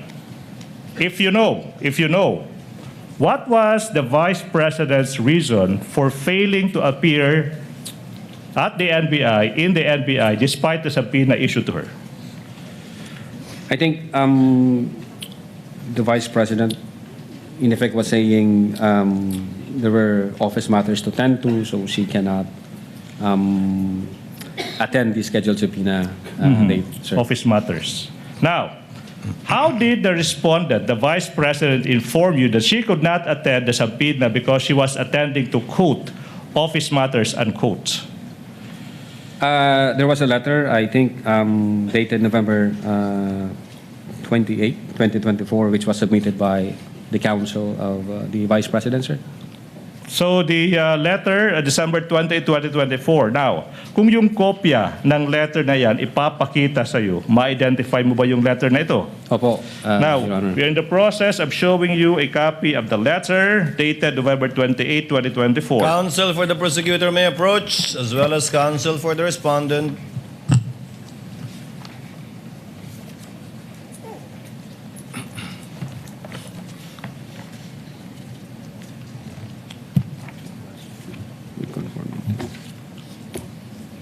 Yes, Your Honor. This is the same letter that I mentioned. Your Honor, can I make a manifestation on these points?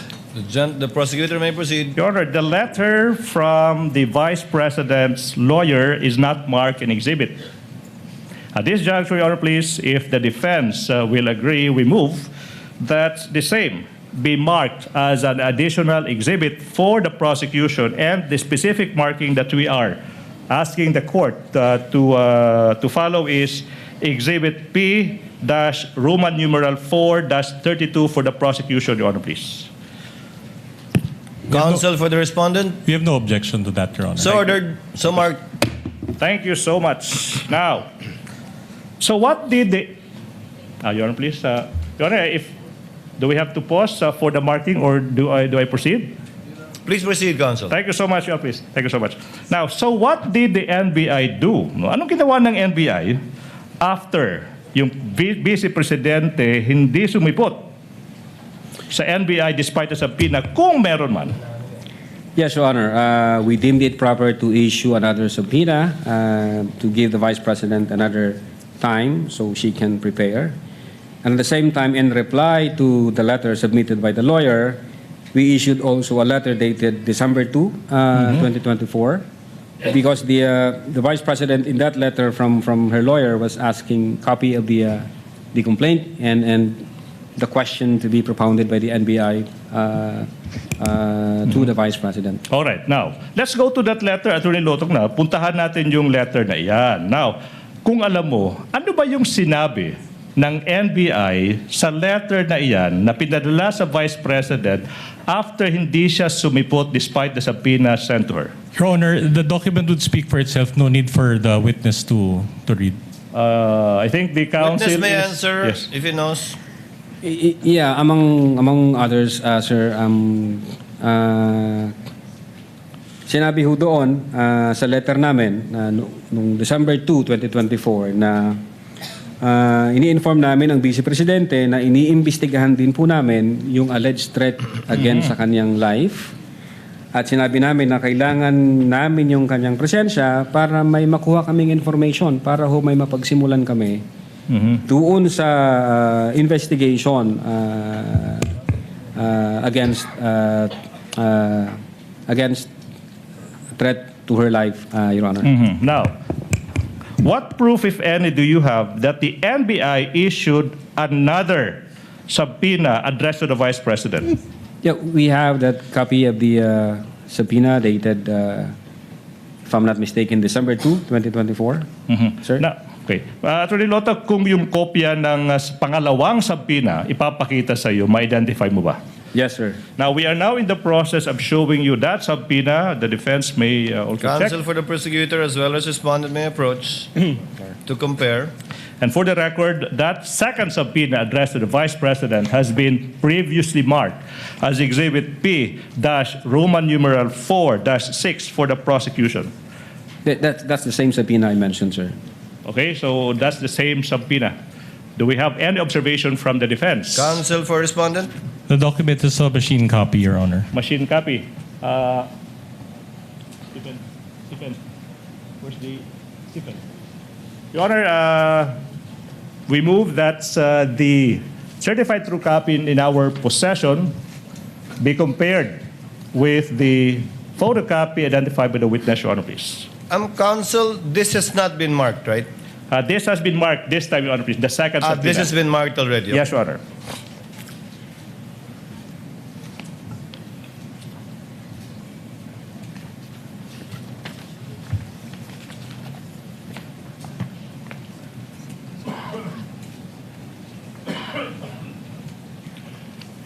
Same observation, Your Honor, as the last document. Meaning it is a photocopy? It is the same as the photocopy of the copies are the same, but it is not the original, just a photocopy of the original, Your Honor. That was certified. Wait, so I do not get it, Counsel. Your Honor, the other document that the prosecution is showing is a certified copy, Your Honor. So in other words, it is the same as the photocopy that was previously marked, Your Honor. But certified. Correct, Your Honor. Noted. Thank you. You may proceed. Now, you also mentioned, Attorney Lotok, yung isang letter, this time, it's dated December 2, 2024. Now, kung yung letter na iyan ipapakita sa'yo, ma-identify mo ba ito? Yes, sir. Now, we are in the process of showing you a copy of that letter that is previously marked as Exhibit P-Roman numeral 4-5 with submarking P-Roman numeral 4-5, small letter A. May you peruse the same and answer the question. After perusing the document, what relation, if any, does this document have with the one you mentioned? The same document that I mentioned, sir. Okay, thank you so much. Now, Mr. Witness, sa pangalawang subpoena, Your Honor, the document again is a photocopy, machine copy. Your Honor, we move that the certified true copy that we have in possession be compared with the photocopy that is marked in exhibit for the prosecution, Your Honor, please. Counsel for respondent is instructed to so view the certified true copy and make the corresponding manifestation of their observation. Faithful reproduction of the certified copy, Your Honor. Noted. Thank you so much. Counsel, Proceed, Your Honor. Now, Attorney Lotok, ano ba yung naging tugon, kung meron man, tsaka kung alam mo, ng Vice Presidente sa pangalawang subpoena na inisyo ng NBI? Yes, Your Honor. The Vice President, again, did not appear, but instead sent her lawyer with another letter. Another letter? Yes, Your Honor. Submitted to the Office of the Cybercrime Division.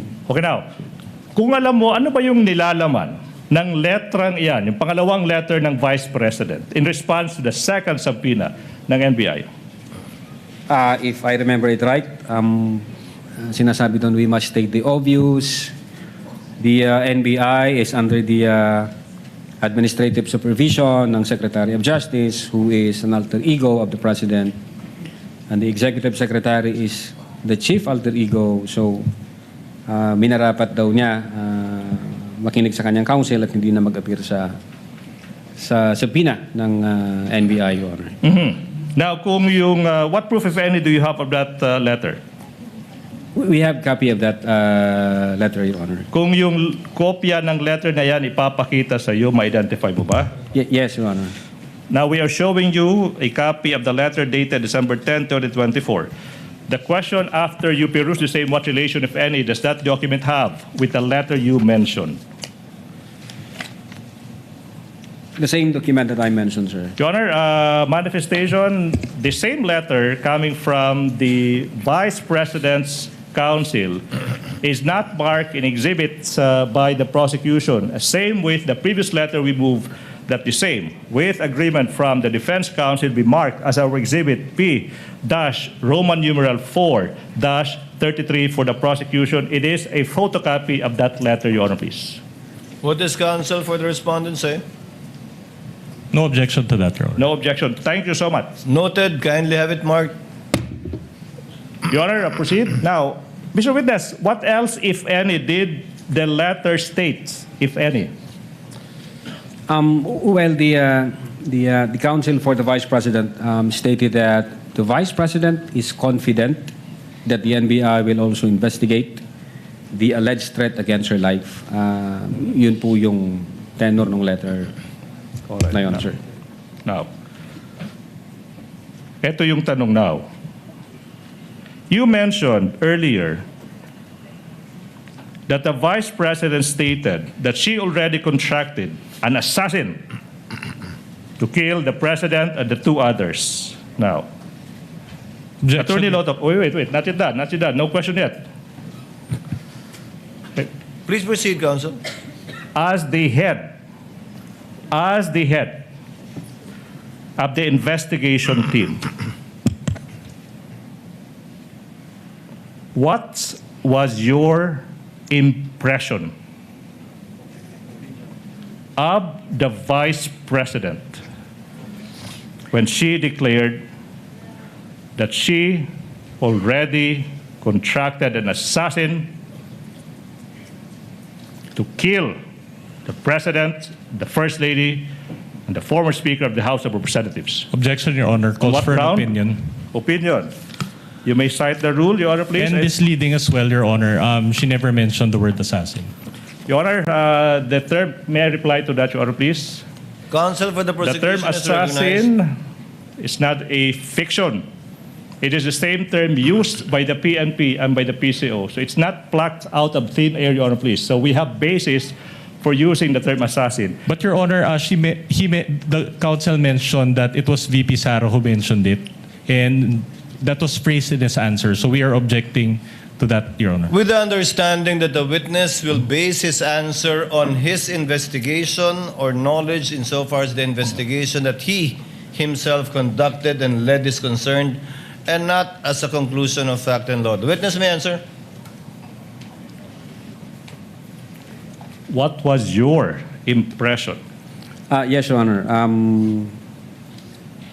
To me, as the chief investigator at that time, the utterances made by the Vice President was serious, and the threat was real and actual, sir. Mr. Witness, if I may intercede, counsel, is this contained in your investigation report? Yes, sir. You may proceed, counsel. Seryoso tsaka totoong pagbabanta. Now, what made you say that? Na yung pagbabanta ng Vice Presidente ay both seryoso at totoo. Well, Your Honor, we considered the content and context of the utterances made by the Vice President in November 23, 2024, as well as the utterances made by the Vice President in October 18, 2024, and the reactions from the recipients, as well as reactions from several government agencies, sir.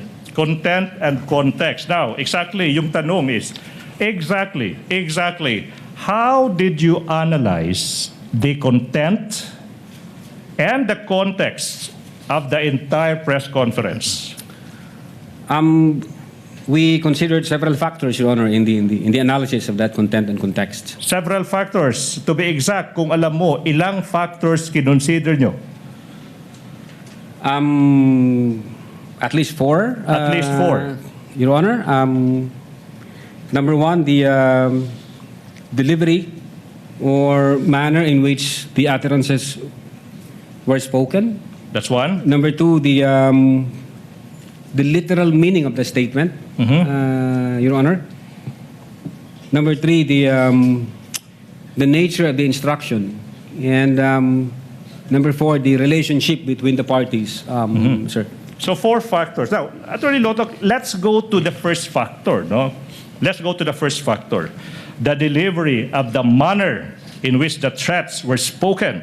What made you say that the respondent was both serious and real when she uttered those threats? Objection, Your Honor, calls for an opinion. Your Honor, Your Honor, if I may. Based on his investigation, counsel, he may testify as to that. Witness may answer. Yes, Your Honor. The Vice President was furious and fuming mad when she uttered those.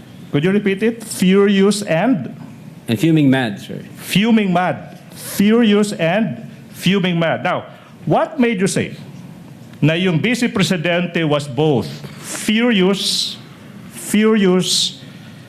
and fumingly mad? Well, nakita ho namin dun sa video nung niran ho namin, Your Honor. If I'm not mistaken, I think more or less 8 beses ho siyang galit na galit at nagmumura at minumura yung Presidente, si First Lady, and then si former Speaker of the House, sir. 8 beses. If I'm not mistaken, more or less, sir. Now, and then you're referring to the video. Now, in what particular portions of the video, okay, did the Vice President hurl invectives or sa Tagalog, pagmumura kung sa Cebuano,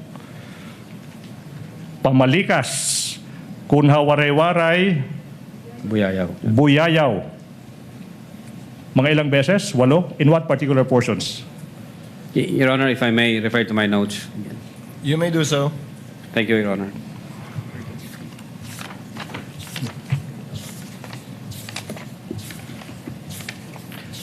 In the interest of time, Your Honor, please, while the counsels are doing that, I move that the previously marked and identified Exhibit P Roman numeral 4-10, which is the flash drive containing the video of that press conference, be unsealed in the presence of counsels from both sides. You may proceed. And then you may now answer, Mr. Witness, anong mga timestamps ba ito? Yeah, Your Honor, from timestamp 53 minutes to 27 seconds, and 53 minutes to 39 seconds. So 53 minutes, 27 seconds to 53 minutes, 39 seconds. The second timestamp, if you may. 54 minutes to 03 seconds, and 54 minutes to 08 seconds. 54 minutes, 03 seconds to 54 minutes, 08 seconds. That's the second timestamp. What about the next timestamp, if you know?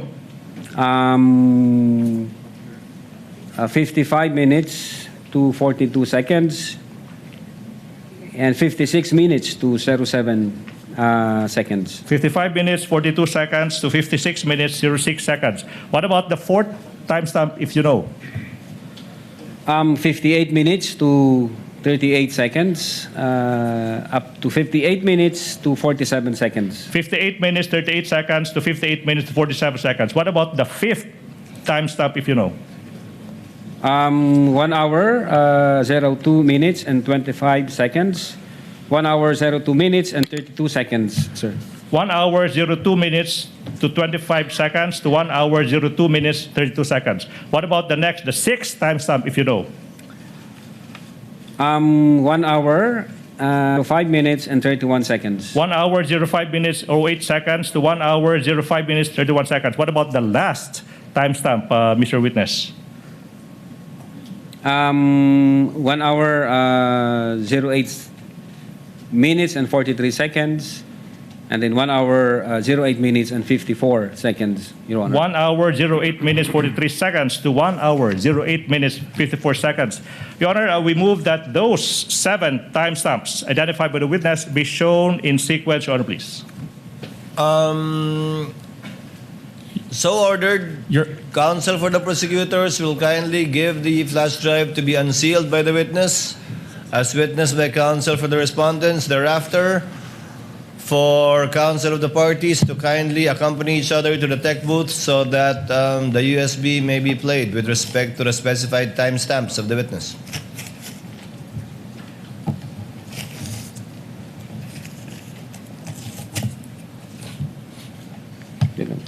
Punitin, okay lang.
Utang ina ninyo.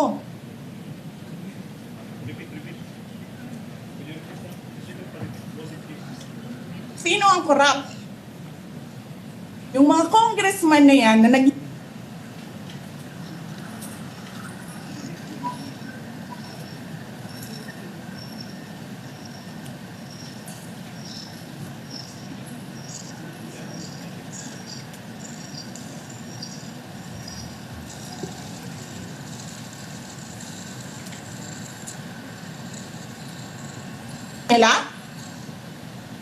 keso taksil, keso korap, abusado, utang ina ninyo.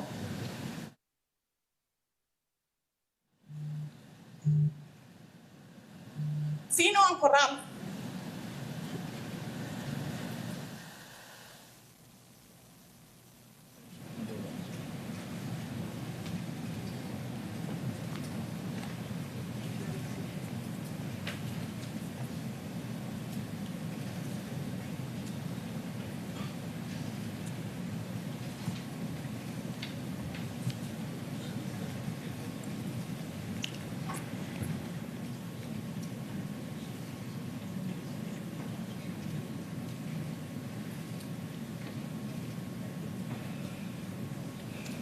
Itong ginagawa ko eh. Putang ina, hindi mo pala gusto.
Okay, ngayon ay inaayos po yung video na ipepresenta dito sa impeachment trial sa ika-4 na araw na kung saan ito nga po yung November 23 online briefing ni Vice President Sara Duterte na kung saan ay sinasabi ng National Bureau of Investigation, napatunayan nila ito ay mga seryoso at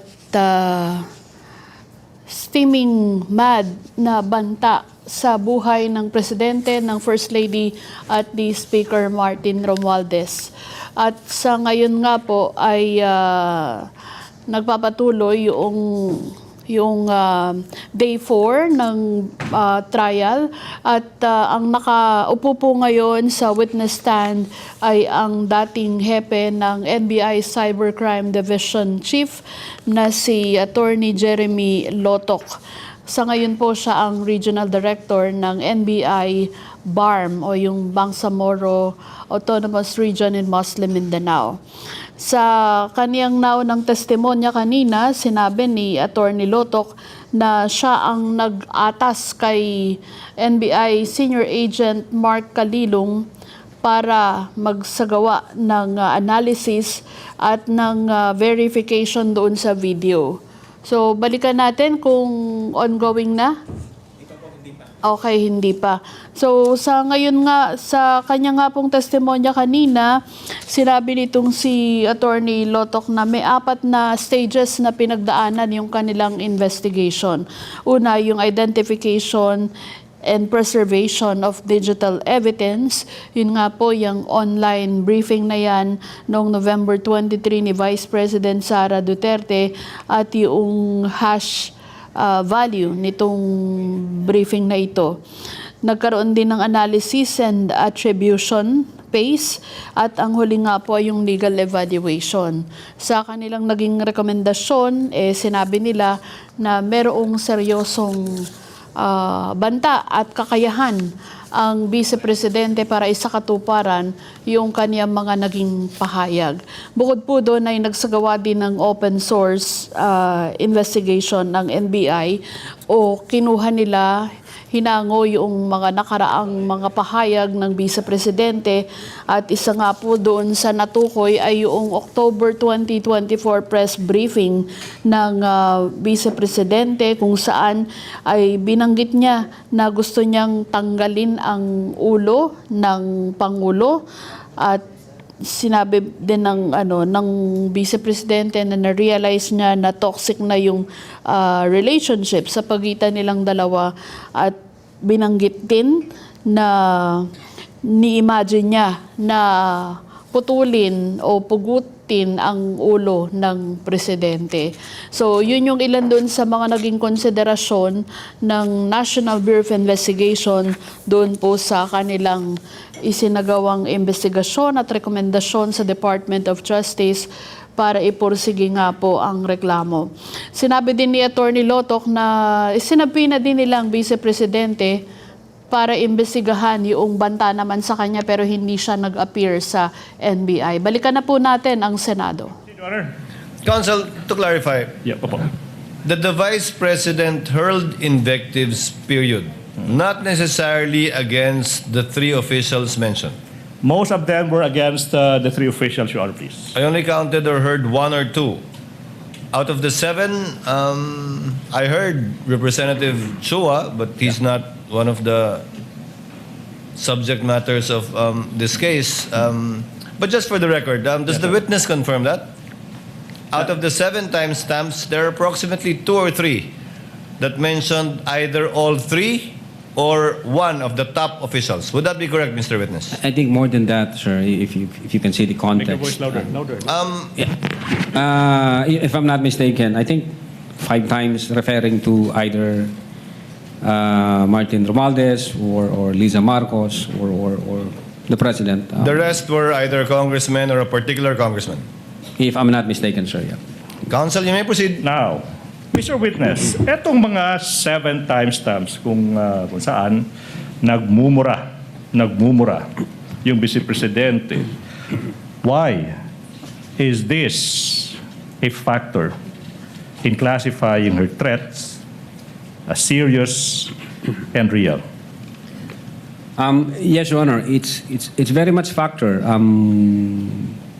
because we want to establish the intent of the Vice President and That intent is crucial in our investigation. We want to determine whether those utterances made by the Vice President were just a product of a temporary fit of anger. Was it just spur of the moment? Or were they really serious, actual, and real threat? So what was your conclusion? Your Honor. So what was your conclusion? Was it serious, real?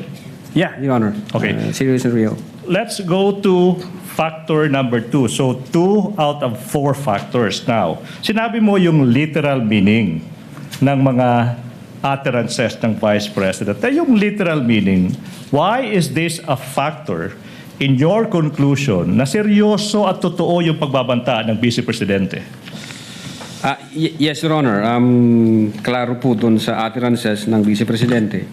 Even before the online press conference held on November 23, 2024, the Vice President had already contracted a person to kill the President, Lisa Marcos, and the former Speaker, Your Honor. Siguro, so the public will understand. I want you to answer in Tagalog. Ba't mahalaga sa inyo, sa investigasyon nyo, na yung pagkukontrata ng tao na papatay sa Pangulo at dalawa pa, nangyari ito bago pa man yung press conference? Ba't mahalaga sa investigasyon mo yan? Yes, Your Honor. Mahalaga ho yan para sa amin. Basically, it's indicative of intent that the utterances was deliberately made of by the Vice President. And it really shows serious, actual, and real threat, Your Honor. All right, now, Attorney Lotoc, let's go to the third factor. Yung third factor is now sinasabi mo, yung nature ng instruction. Now, could you tell the public and the court, ano bang ibig sabihin ng factor number 3, nature of the instruction? Yes, Your Honor. In those utterances, the Vice President said, wag kang tumigil hanggat hindi mo sila mapapatay. It shows persistence on the part of the Vice President, that she was determined to carry out those utterances. And from the point of view of law enforcement agency like the NBI, it's alarming for us, sir. It is alarming from the point of view of law enforcement agents. Now, in Tagalog, if you may, ba't mo nasabing nakaka-alarma yung sinabi ng Vice Presidente na yung instruction na huwag kang titigil hanggat hindi mo napapatay ang Pangulo, ang unang ginang, at ang former Speaker ng House of Representatives? Ba't mahalaga? Ba't alarming yan? Well, Your Honor, pwede hong mag-take advantage yung ibang grupo dyan, ibang individual. God forbid may mangyari sa Vice Presidente for one reason or the other. Mati-trigger ho ngayon yung instruction, and then papatayin ngayon yung, God forbid again, ang Presidente, Lisa Marcos, ang former Speaker. And in fact, even yung triggering na phase na yon, pwedeng mag-take advantage doon yung ibang grupo, thinking na pag in-assassinate natin ang tatlo, ang sisisihin ang Vice Presidente. So marami hong anggulo, Your Honor, para ho sa amin sa law enforcement. Medyo magiging disorder, magiging chaotic, magiging anarchy yung society pag hindi siya na-address. Yun po yung sa amin as investigator, sir. But was she not only joking, Attorney Lotoc? Objection leading, Your Honor. There's basis to that, Your Honor? Sustained before my question. Now, let's go to, let's proceed, Mr. Witness. So far, you mentioned, ito yung mga factor, no? Manner, literal meaning, nature of the instruction. Ano ba yung fourth factor kung alam mo? The relationship between the parties, meaning the relationship between the Vice President and the President, sir. Now, what about the fourth factor? No? Why is it significant to investigation? Well, in one of the utterances made by the Vice President, she characterizes the relationship with the President as toxic. Your Toxic. Honor. If I'm not mistaken, at least 3 times niya binigyan yung term ng toxic, referring to the relationship between her and the President, sir. Now, what were your reasons, if any, that made you conclude na nasabi na ng Vice President na toxic yung relationship niya between her and the President? Objection calls for an opinion, Your Honor. Investigation. Witness may answer part of his investigation. Una, yung resignation niya as Secretary ng Department of Education. Pangalawa, yung utterances niya noong October 18, nung sinabi niya na I realized toxic na itong relationship. Gusto kong tanggalin yung ulo niya ba? And then I imagine myself cutting his head. What else, if any? The reaction of the recipient of those utterances, Your Honor. The reaction from the President himself, sir. So the reaction from the President himself. Now, you already mentioned kanina ano yung reaction ng President. Yung tanong now, Attorney Lotok, is, why did you consider yung reaction ng mga recipients ng pagbabanta, kagaya ng President? Let's focus on the President.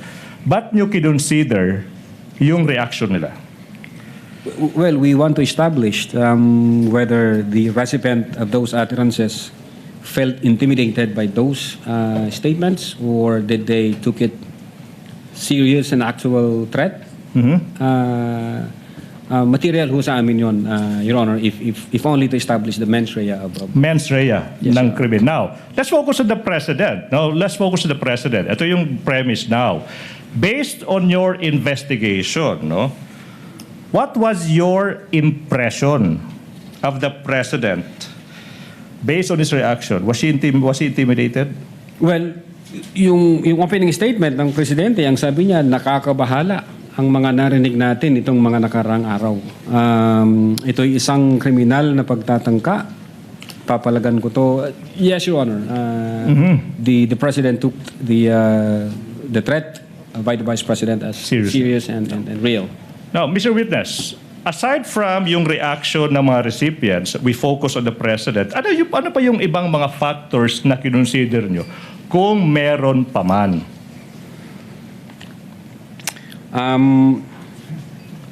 Yes, Your Honor.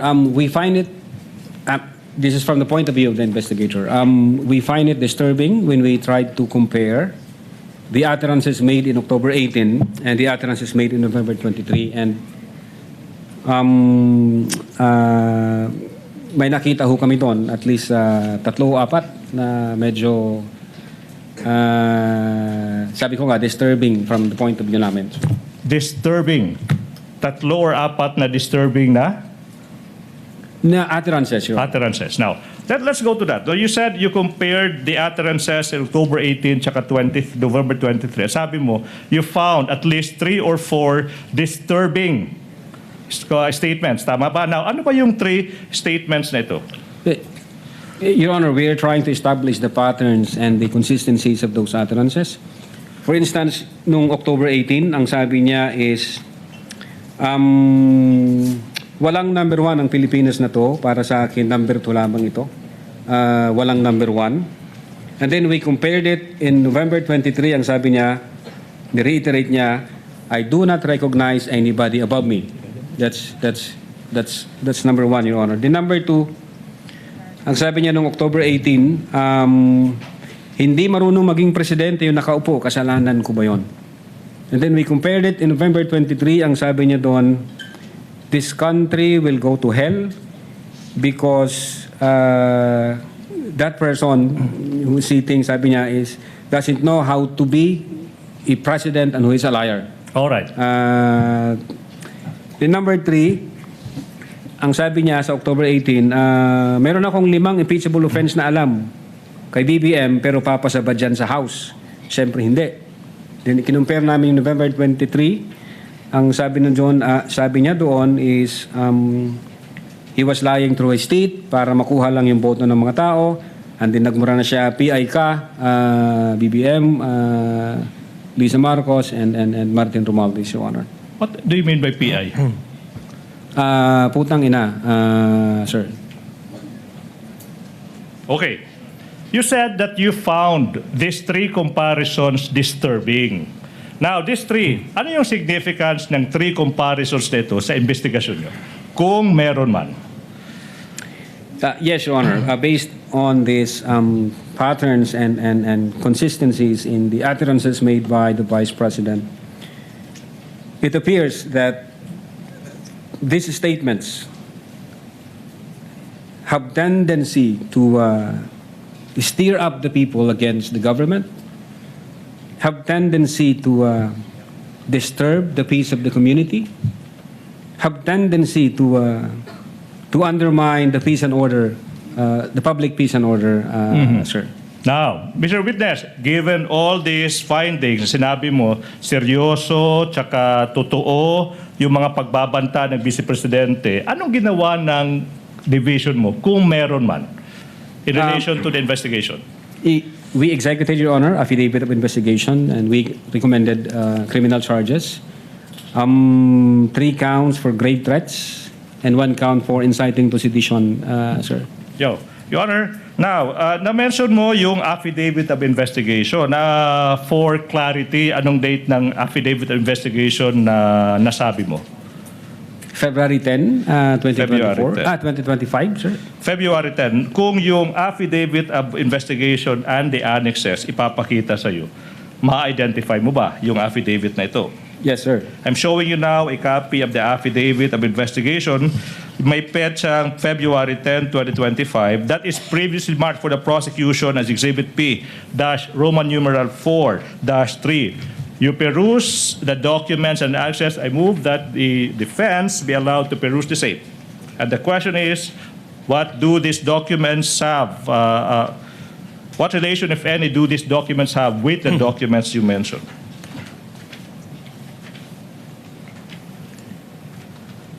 Counsel for both parties may approach.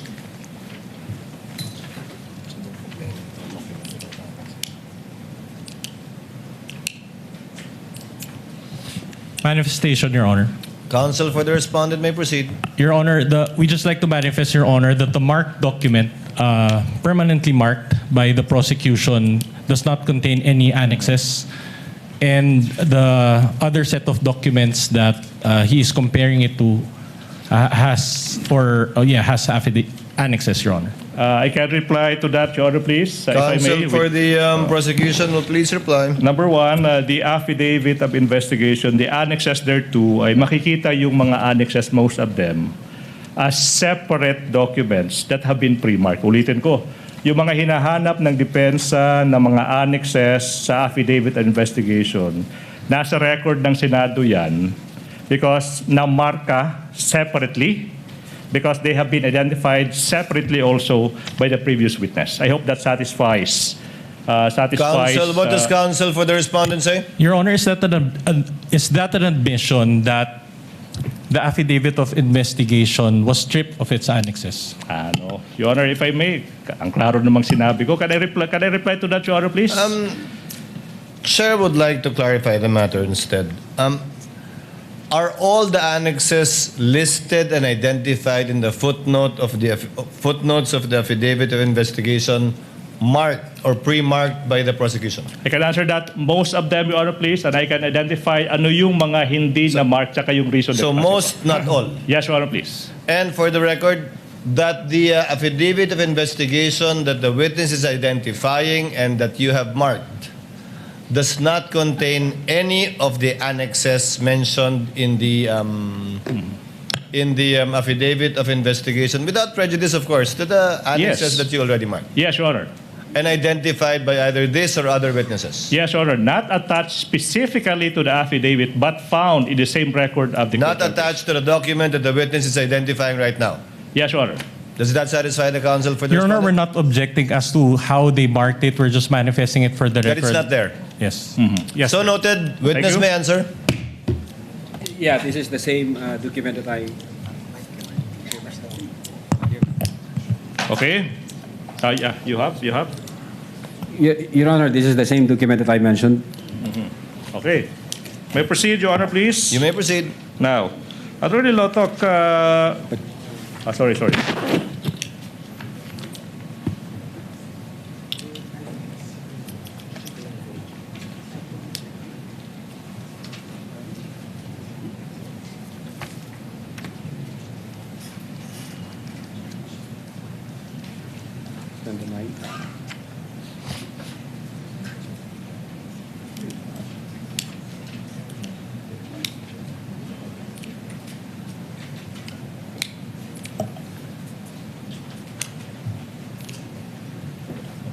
Just to manifest, Your Honor, Counsel for the respondent is recognized. just to manifest, Your Honor, that again, the comparison, Your Honor, was made with the certified true copy, not the original, Your Honor. Thank you.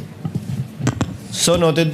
Thank you so much. Please proceed, counsel for the prosecutor. Attorney Lotok, sa pahinang 28 ng Affidavit of Investigation, may makikitang pirma sa ibabaw ng pangalang S.A. Jeremy Lotok. Yung makikita mo ba yan? Yung tanong, kaninong pirma ito? This is my signature, sir. And sa pahinang 29 ng affidavit, may makikitang pirma sa ibabaw ng pangalang S.A. Jeremy Lotok. Kaninong pirma ba ito? Again, sa akin, pirma ho ito, sir. Your Honor, at this juncture, the prosecution manifests and move that the two signatures of the witness be marked as Exhibit P Roman numeral 4-3-1, that's for the first, and the other one P Roman numeral 4-3-2. Reason is these signatures have not yet been marked in Exhibit, Your Honor, please. No objection to that, Your Honor. Thank you so much. Now, may proceed, Your Honor. You may proceed. Attorney Lotok, in paragraphs 202 tsaka 203 ng naging answer ng Vice President dated May 25, 2026 to the articles of impeachment, which document forms part of the record of these courts. Sinasabi ng Vice President na she was merely exercising her freedom of expression. Freedom of expression, sinabi niya. That's protected, yung pagbabanta niya. Are you aware of this defense? Yes, Your Honor. Attorney Loto, as a lawyer and as the head of the NBI Cybercrime Division, that's the basis, Your Honor. Do you agree with this? Objection, Your Honor, calls for an opinion. This is not part of the investigation. She's a lawyer, Your Honor. That's It does call for an opinion, and it's not part of their investigation, counsel. Kindly reform your question. I know where you're getting at, but kindly reform your question. Okay. Your Honor, Attorney Lotok, you are aware of the defense. Yes. That is a freedom of expression. Okay. In your investigation, did you consider this, if at all, and if any? Objection, Your Honor, legal. There's basis, if at all, if Witness any. may answer. Yes, of course, Your Honor. We consider that whether magfo-fall ba siya sa confines ng freedom of speech. And what was your finding? That's the basis now. What was your finding? Well, una, 3 reasons, Your Honor, if kung okay lang. Una, when the second highest official of the land openly and publicly uttered that she had already contracted a person to kill the highest official of the land, the First Lady and the former Speaker, and that she instructed the person to be relentless in killing them, we failed to see any amount of freedom of speech in that utterance, Your Honor. That's number one. Number two, we talk to ourselves. If we allow the argument that it is within the bounds of freedom of speech, if we allow that to become the norms of our society, then who would prevent anybody from doing the same to anyone? Pwede na pong sabihin, Patayin mo si Senator ganito pag itong nangyari. Patayin mo si Congressman ganito pag ganito ang nangyari. Patayin mo si Justice ganito pag ganito ang nangyari.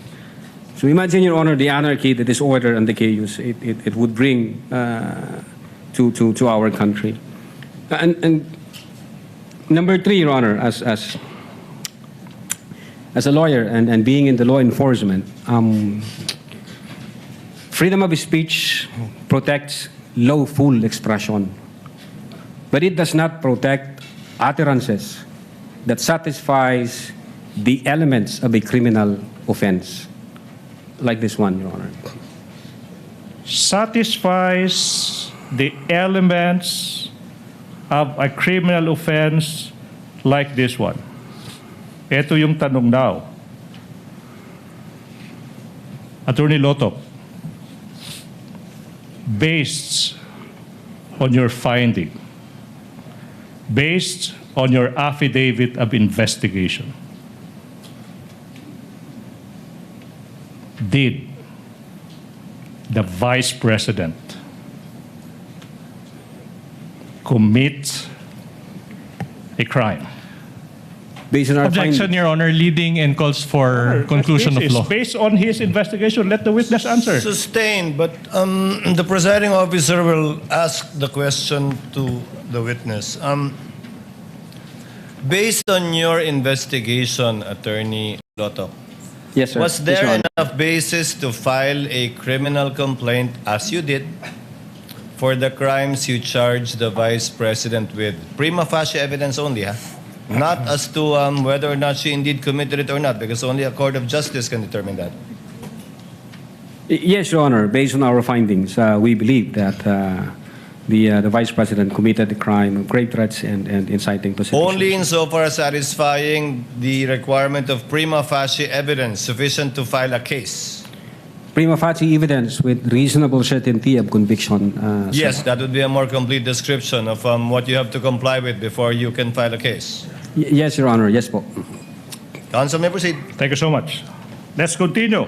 Attorney Lotok, kita magpapadayon hininaton mga pakiana nga naimo pagbaton hininaton mga Your Honor, pakiana. Your Honor. Your Honor, what? What's your May I objection? be allowed to make a manifestation? Your Honor, as I understand, only Filipino and my goodness. English was... Be careful. because I cannot understand, Your Honor, what he was saying. So can we just ask that he states his statement in Filipino or English, Your Honor? Your Honor, Filipino language encompasses all the languages, dialects. It includes our very own waray-waray. But Counsel, the rules state only Filipino and English, but I will let it go once in a while, but not each time. we will Yes, Your submit, Your Honor. Thank you, Your Honor. You may proceed, Counsel, for the prosecutors. Now, you mentioned that the respondent's lawyer, Attorney Lim, through a letter said that the Vice President was confident in your office's assurance that the alleged threats to her were also being investigated. Malala mo sagot mo yun doon? Yes, Your Honor. Opo. Now, what did the NBI do, if any, on the alleged threats? This time, sinasabi niya, to her, to the Vice President, kung meron man. Yes, Your Honor. We started the investigation on the alleged threat against the life of the Vice President. You started. So, what was the result? If any, if at all, if you know, to that investigation? Well, Your Honor, the fact that we issued a letter dated December 2, 2024, we informed the Vice President that we are investigating on that alleged threat against her life and that we want information, any information that would give us any investigative lead on that matter, Your Honor. Unfortunately, the Vice President did not appear. So wala ho kaming makitang pagsisimulan na imbestigahan. Well,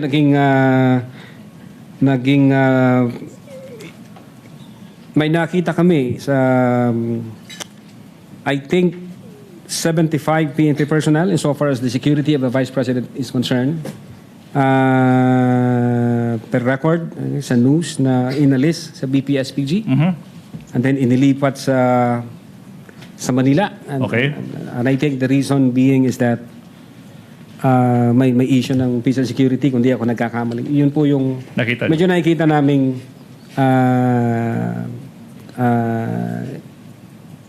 security issues. Now, if you know, no? Ilan ba yung natira sa Vice Presidential Security and Protection Group? If you know. Pagkatapos ma-remove yung sinasabi mong 75 personnel of that VP SPG, if you know. Well, based on, if I'm not mistaken, based on the record, the COA record, I think more or less 335 security personnel. Kung di ako nagkakamali, base doon sa 335 personnel protecting a single person, the Vice President? based on that record, Your Honor, based on the news, yeah. 335. Last point, Your Honor, please. Wind up, counsel. Yes, Your Honor. Now, Mr. Witness, you mentioned earlier that your office considered in its investigation in the November 23, 2024 online briefing na aside kay respondent yung Vice Presidente tsaka yung mga media personalities, okay, na nabanggit mo, sino pa, kung meron pa, yung nandun sa online briefing na yun, kung alam mo? Well, yung pinakaunang part ng video, si Attorney Zulaika Lopez. Attorney Zulaika Lopez. Now, yung tanong, Mr. Witness, ano yung na-observe mo kung meron man, okay, about Attorney Zulaika Lopez during that online media briefing? Objection, vague, Your Honor. Oh, Your Honor, what's vague? Okay. Witness is smart enough to answer if he knows. Witness may answer. Thank you, Your Honor. Well, based on that video, it appears na nagko-complain si Attorney Zulaika, referring doon sa paglipat niya from HOR to women correction facilities, I think. And then yung health issue niya, so parang kinukomplain din niya na yon. Okay. At yung nangyari sa kanyang pagka-held in custody sa HOR. All right. Now, Attorney Lotok, what significance, if any, do these complaints the Attorney Lopez have, okay, in your investigation on the threats made by the Vice President in that online media briefing? Yes, Your Honor. We take that into account. Tinignan namin yung sitwasyon, yung issue ni Attorney Zulaika. But when we see the bigger picture, taking all the pieces of the puzzle, it has nothing to do with the Vice President contracting a person, because even before Zulaika Lopez appeared in that video, the Vice President had already contracted a person to kill the President and Lisa Marcos and the former Speaker. And when we consider all the facts and circumstances, the instance where Attorney Zulaika was complaining does not diminish, it does not alter, it does not affect the totality of the findings that we have in our investigations. Right?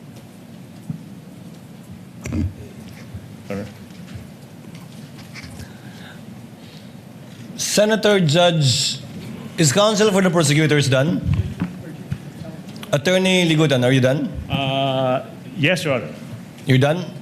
Before cross-examination, Chair would like to recognize, with the permission of Senator Judge JV, Senator Judge Bam Aquino had earlier sought recognition. Chair will recognize him first. Thereafter, Senator Judge Tulfo Erwin. Thereafter, Senator Judge Ejercito, and then Senator Judge Ontiveros. Senator Judge Aquino is recognized. You have 2 minutes, sir. Yes, maraming salamat, Mr. Presiding Officer. Attorney Lotok, Yes, meron po, pa Your po bang ibang grupo sa NBI ang nag-imbestiga doon po sa mga utterances ni Vice President Sara Duterte noong November 23 to 24? During our time, insofar as the Cybercrime Division is concerned, yung Cybercrime Division, Your Honor, and the team that was yung binuo ni former Judge, Director Judge. So kayo lang po? At that time, sir, hindi ko na po alam ngayon kung sino yung mga team na, kasi nalipat na po ako sa ibang region, sir. Okay.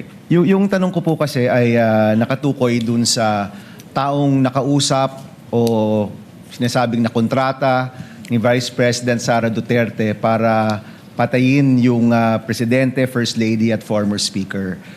So tinuloy niyo po ba yung investigasyon para mahanap ang taong ito? Well, aside from the fact, Your Honor, na nag-issue kami ng subpoena sa Vice President para makakuha ng information, kasi we need a validated information, we need a confirmed information. Nung inisyuan namin ng subpoena yung mga media personalities, bawat isa sa kanila na nag-appear, tinanong din po namin, nandun ka ba nung sinabi ito ng Vice Presidente? Hindi ko po tinatanong kung sinabi ba ito o hindi. Dahil may witness rin po tayo nung nakaraang linggo na nasabi nga ito at napanood naman ho natin po lahat. Ang tanong ko, tinuloy niyo ba yung investigasyon para matukoy ang taong ito? Nagtanong kami, Your Honor. We tried to elicit information both from those people who have personal knowledge during the online press conference.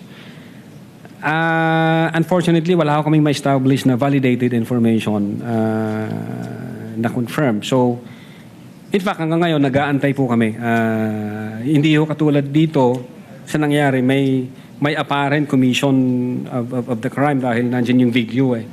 So ang ibig niyo pong sabihin, bilang NBI, hindi niyo nahanap yung taong ito, pero literal niyo tong, sabi niyo, literal itong pag-assess niyo dun sa statement dahil ito mismo yung nasabi ng Vice President. Well, Your Honor, if the second highest official of the land sinabi yan, it's hindi ho biro yan. Medyo mabigat ho yan at yung pagkasabi pa niya na may kasamang galit at mga pagmumura. So we took it very serious, Your Honor. All right, I have a question for the defense. Sa lahat ng mga sagot ninyo, Attorney Vinluan, parang hindi ko nakita na tinanggi ng inyong kliyente o ng depensa na may nakausap ang Vice Presidente na tao para gawin yung mga bagay na ito. Tama ba? Wala ito sa mga sagot ninyo? We deny that, Your Honor. You deny? That is not accurate, Your Honor, and we will present evidence or counter evidence to prove that. So let me clarify. Sa lahat ng sagot ninyo so far, hindi pa nyo tinatanggi ito, pero in your time presenting evidence, you will deny that there was a person contracted by the Vice President. Your Honor, to clarify, I don't understand, Your Honor, when we were asked, but... in your answer, you have an answer. There is an impeachment We complaint. denied it, Your Honor. We denied it in our answer, which we filed before the Senate Impeachment Court. You denied it in your answer? Correct, Your Honor. If I remember correctly, ang nabanggit doon ay freedom of expression. Was there an exact statement there na hindi totoo na meron ngang kinontrata ang o kinausap ang Vice Presidente para gawin ito? We maintain our position that we denied it, Your Honor. Okay. It is there in our answer. Mr. President, I don't want to take up time, but I do want to check the official records and look for this because I don't remember seeing that in any of your answers, Mr. Your Honor, all allegations were denied. It's a general denial, a blanket denial. There were, that was the general denial, and there were also specific denials. Okay, we'll take a look, Mr. Presiding Officer. Hanapin natin to with, and if I may come back to this once we take a look at the records, Mr. Presiding Officer. The gentleman may do so at the appropriate time. With the permission of Senator Judge Erwin Tulfo, since nakatayo na po si Senator Judge Ejercito, ang papaunahin ko na po muna siya. Senator Judge Tulfo, Ejercito is recognized. You have 2 minutes, sir. Thank you, Mr. Presiding Officer. Tanong ko lang, no, just to clarify, may we know if the NBI has the authority to issue subpoena against impeachable officials? Kasi kanina po, no, sa mga pinisend kanina, subpoena po ang inyong pinadala sa Vice President instead of a mere invitation. Yun lang po, clarify ko lang po. Yes, Your Honor. Under Republic Act 10867, the NBI has authority to issue subpoena. And as a matter of fact, the case involving the Vice President falls under Section 5, Paragraph G, which the NBI has primary jurisdiction to undertake investigation, Your Honor. Likewise, for the information may we know what constitutes a grave threat that will prompt the NBI to conduct an investigation as compared to a light threat? No? What are the elements that are needed to be present to be considered a grave threat? Well, for grave threat, Your Honor, if naalala ko siya, if a person threatens another person with the infliction upon the latter's person, property, or honor, or that of the latter's family,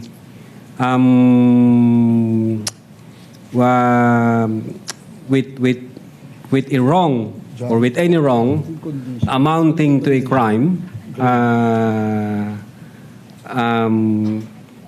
if that threat is with condition or without condition, or with involved with monetary consideration, yun po, Your Honor, yung kabuuan nung sa grave So threat. yung grave threat po, may condition or wala condition? The crime of grave Clarify threat, na po. Your Honor, can be committed with or without condition. With based or on the without law, Your Honor. condition. So as an investigator, have you ever investigated and filed a complaint for grave threats apart from this one? Again, Your Honor. As an investigator, have you filed any case or investigated and filed a case for grave threats against anyone aside from this, no? Excluding this one? I think nag-start po kasi ako as counter-terrorism and then organized crime group and then cybercrime. Wala akong maalala, Your Honor, kundi ito lang. I mean, insofar as my being in the NBI is concerned, Your Honor. So ito lamang yung ito pala yung kaso na naimbestigahan nyo concerning grave threats, you know? I think yung iba, may mga naimbestigahan, Your Honor. Pero again, sabi ko, yung sa sarili ko po, yung experience ko from counter-terrorism hanggang sa organized transnational crime group, hanggang sa cybercrime division, ang naalala ko lang, Your Honor, kasi matagal na ho yun kung ano yung nasa record. I think itong grave threats na to is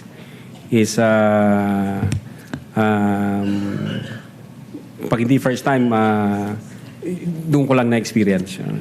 Gaano katagal ho kayong parte nitong cybercrime division? Bago kayo nalipat? Since 2018, Your Honor. Nagsimula ako bilang investigation agent. And then 2022, I was designated as Chief of the Digital Forensic Laboratory Division. And in 2023, designated as Chief of the Cybercrime Division, sir. So more than 5 years kayong nandito sa Cybercrime Division ng NBI? Opo. That's all, Mr. Presiding Officer. Thank you. Thank you, Senator Judge Erisito. Senator Judge Tulfo Irwin is recognized. You have 2 minutes, sir. You may proceed when you're ready. Thank you, Mr. President or Presiding Officer. I'd like to direct my clarificatory question to the witness on the stand, Mr. Presiding Officer. Attorney Jeremy Lontok. Opo, Your Honor. What findings, if any, convince the NBI the motive of the respondent to kill the president and 2 other people? Meron po bang kayong nakitang motibo? Kasi maaari pong sabihin lang nung isang tao sa sobrang galit niya, na pag-usapan na po kanina yan, di ba? Spur of the moment. Pero did you find any motive? Bakit niya po gagawing patayin ang Pangulo? Yes, Your Honor. As I've said before, when we take into consideration all the facts and circumstances surrounding that issue, nagkaroon ng hindi magandang relasyon yung dalawa, and then nagbato na ang Vice Presidente ng mga salitang mabibigat laban sa Presidente. Pinapakita doon sa October 18 na toxic na nga yung relationship nila. Galit na galit si Sara dahil sinasabi ng Vice Presidente is politically motivated yung pag-attack sa kanya. And then at the same time, pinagtutulungan siya ng buong gobyerno. So, then na-trigger ho yun. if my memory serves me right, nung incident nangyari noong 23 November 2023 at 2024. So parang nagpatong-patong na ho siya, convolution ng iba't ibang issue. So nakita ho namin talagang galit ang Vice Presidente sa Presidente. Okay. So you saw that the Vice President is very angry, right? Galit po siya. Did the investigation uncover any evidence, if there's any, that the respondent had taken steps to carry out these threats or these statements that she made in public and online? Did you have or did you cover any evidence? Your Honor, insofar as the Cybercrime Division is concerned, we focuses on the investigation on the alleged grave threats and inciting to sedition. Ngayon, pagdating doon whether or not meron na-execute na o may inutusan, I think ang makakasagot po niyan, Your Honor, yung aming director kasi sa kanya po yung pool ng information. At the same time, yung jurisdiction na yan, nasa intelligence service po namin. Kami ho nasa investigation service. So, insofar as the NBI Cybercrime Division is concerned, at that time, nakafocus ho kami sa grave threat and inciting to sedition. But insofar as whether meron na bang in-engage ang Vice Presidente, jurisdiction ho yan ng aming intelligence service. At maybe ang makakasagot niyan yung aming director kasi siya po yung recipient ng full of information from different divisions and regions. You mean the inciting to sedition will be answered by the director, is that correct? Kasi parang hindi po natalakay kanina yung inciting to sedition. Is it? Well, Your Honor, the inciting to sedition,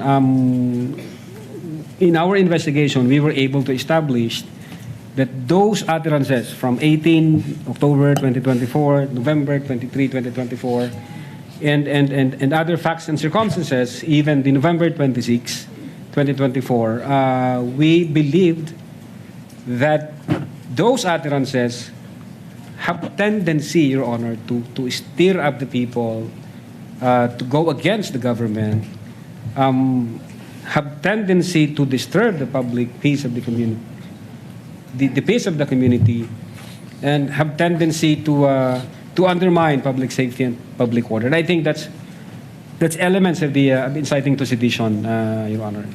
I have last two questions, Please proceed. Mr. Presiding Officer. So you're saying they're intertwined, killing the president and then inciting the people to revolt against the government. They're intertwined. Is that what you're saying? Based on our findings, Your Honor. Based on your findings. And what could be the motive of the vice president inciting people to sedition, to revolt against the government, when in fact she will be the next president of the republic? She's been saying, and everybody knows, and she's been claiming. Well, why do you think? I mean, did you look deeper? Why incite to sedition? I mean, well, in fact, you're the vice president. Usually, in our country, Mr. Witness, the vice president would run for presidency. What could be the motive? Well, Your Honor, what we have established is the fact that the relationship between the two were already hostile. And what we established is the fact that the Vice President has committed great threats and inciting to sedition. Yun ho yung focus namin, Your Honor. Insofar as yung mas malalim pa na motibo, wala akong personal knowledge. All right. Well, I'm running out of time. Can you identify the strongest piece of evidence which you relied in deciding to file these cases before the Department of Justice?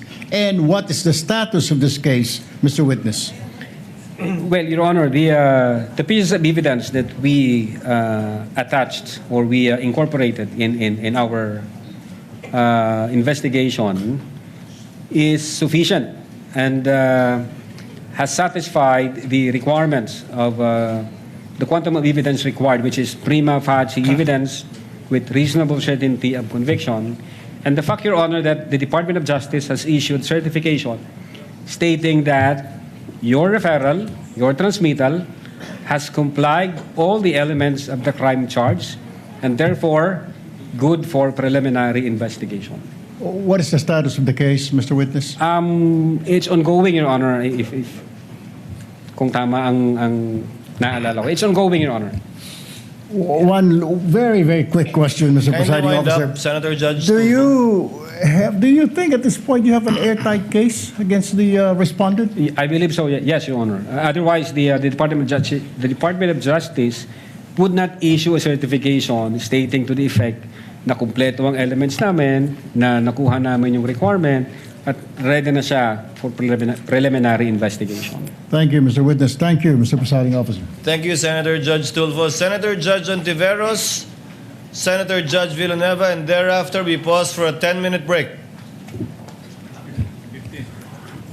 You may proceed, ma'am. You have 2 minutes. Salamat, Mr. Presiding Officer. Attorney Lotok, Opo, yes, Your Honor. sa Affidavit of Investigation dated February 10, 2025, nirekomenda ng NBI na sampahan ng mga kasong grave threats at inciting to sedition ang Vice-Presidente. Pwede po bang idahilan sa mga kasong yan na nadala lang ng emosyon or may matinding trigger kaya nakapagsambit ng ganoon? I don't think, Your Honor, kasi wala naman ho sa elements ng grave threats yung situation na yon. As long as we were able to satisfy the elements for grave threats, Your Honor, and when the Department of Justice certifies na kumpleto yung elemento doon, so, no, Your Honor, hindi ho yan mamatter doon sa findings namin. At yung sinabi po ninyong elements of grave threats, yun po yung apat na in-enumerate nyo kanina. Ano pong elements of grave threats? Yes, Your Honor. Number one, that a person threatened to inflict another person upon the latter's person, honor, or property, or that of the latter's family with any wrong. That's the first element. The second element, that wrong amounts to a crime. Then the third element is yung may demand for money or may condition na imposed. In our investigation, mayroon hong tatlong acts para makommit yung grave threats. Base doon sa tatlong elements na sinabi ko, the offender have complied with the threat na sinabi niya. The offender hindi niya na-comply yung threat na sinabi niya, or yung pangatlong act, yung walang condition, yung threat na yon, Your Honor. Mga 2 beses nyo po binanggit yung salitang kondisyon, Attorney Lotok. Itatanong ko yan mamaya-maya. Sa DOJ po, sa DOJ naman, may criteria ng reasonable certainty of conviction bago magsampa ng kaso. Sa Yes, NBI, yes, Attorney, sa Opo. NBI, ano naman po ang pamantayang sinusundan ninyo bago magrekomenda ng kaso? Well, sinusunod din ho namin yung quantum of evidence na prima facie evidence with reasonable certainty of conviction. Kaya ho, kung makikita nyo, yung pong aming processes o yung phases, yung pang last po niya is legal evaluation. Meaning, pag meron na ho kaming conclusion, bago ho namin ito isubmit sa Department of Justice, meron hong referral kaming ginagawa sa legal division or nagpapatulong ho kami sa aming mga legal experts. So sila ho ngayon yung nag-evaluate, sila ang mag-qualify kung na-satisfy na yung requirements at kung pwede na siyang isubmit sa Department of Justice for purposes of preliminary investigation, ma'am.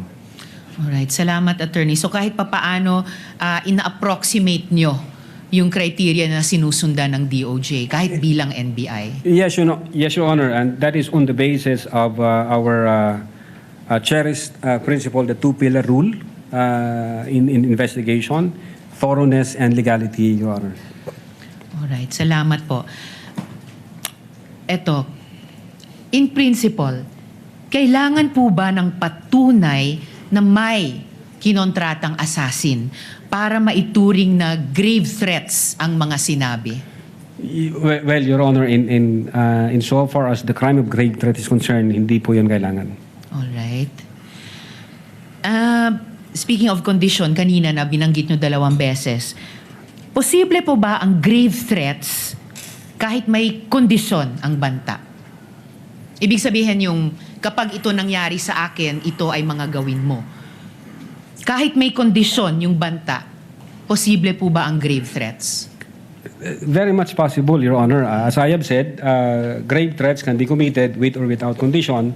And as a matter of fact, meron akong naalalang isang case, SPO2 Jamaica versus Attorney Bangot. Ang sabi ho doon ni SPO2 Jamaica, if I lose my job, I will break your head or I will... So it's for us, it's a kind of event-based condition na matitrigger yung execution ng threat pag nangyari yung event. But then when the Supreme Court nag-decide the Supreme Court at ang sabi niya, the threat was absolute. So it's sinabi ng SC absolute yung threat, you know, hindi conditional. So parang ganito, akin sa situation dito, meron siyang sort of event-based condition na pag nangyari yung event, matitrigger ngayon yung threat na inatter ng offender, Your Honor. Masasabi pong may jurisprudence po dahil may nakikita kayong paghahalintula dun sa kasong ni rule ng SC, kaugnay ni PO2 Jamaica at itong kay Vice President. Yes, Your Honor. Alright. Huling tanong na lang po, Attorney Lotoc.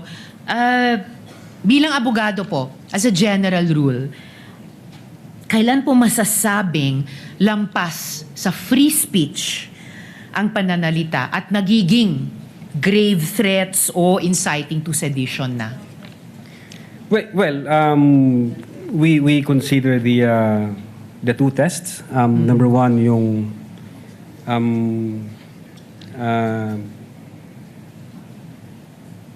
hindi ko mabigkas, Your Honor, but it's like ano bang tendency rule? If I may, Your Honor, just to refer my notes. May he, presiding officer. Konti lang Witness po. may do so. Yeah. Kindly turn on the mic. Witness may do so, yes.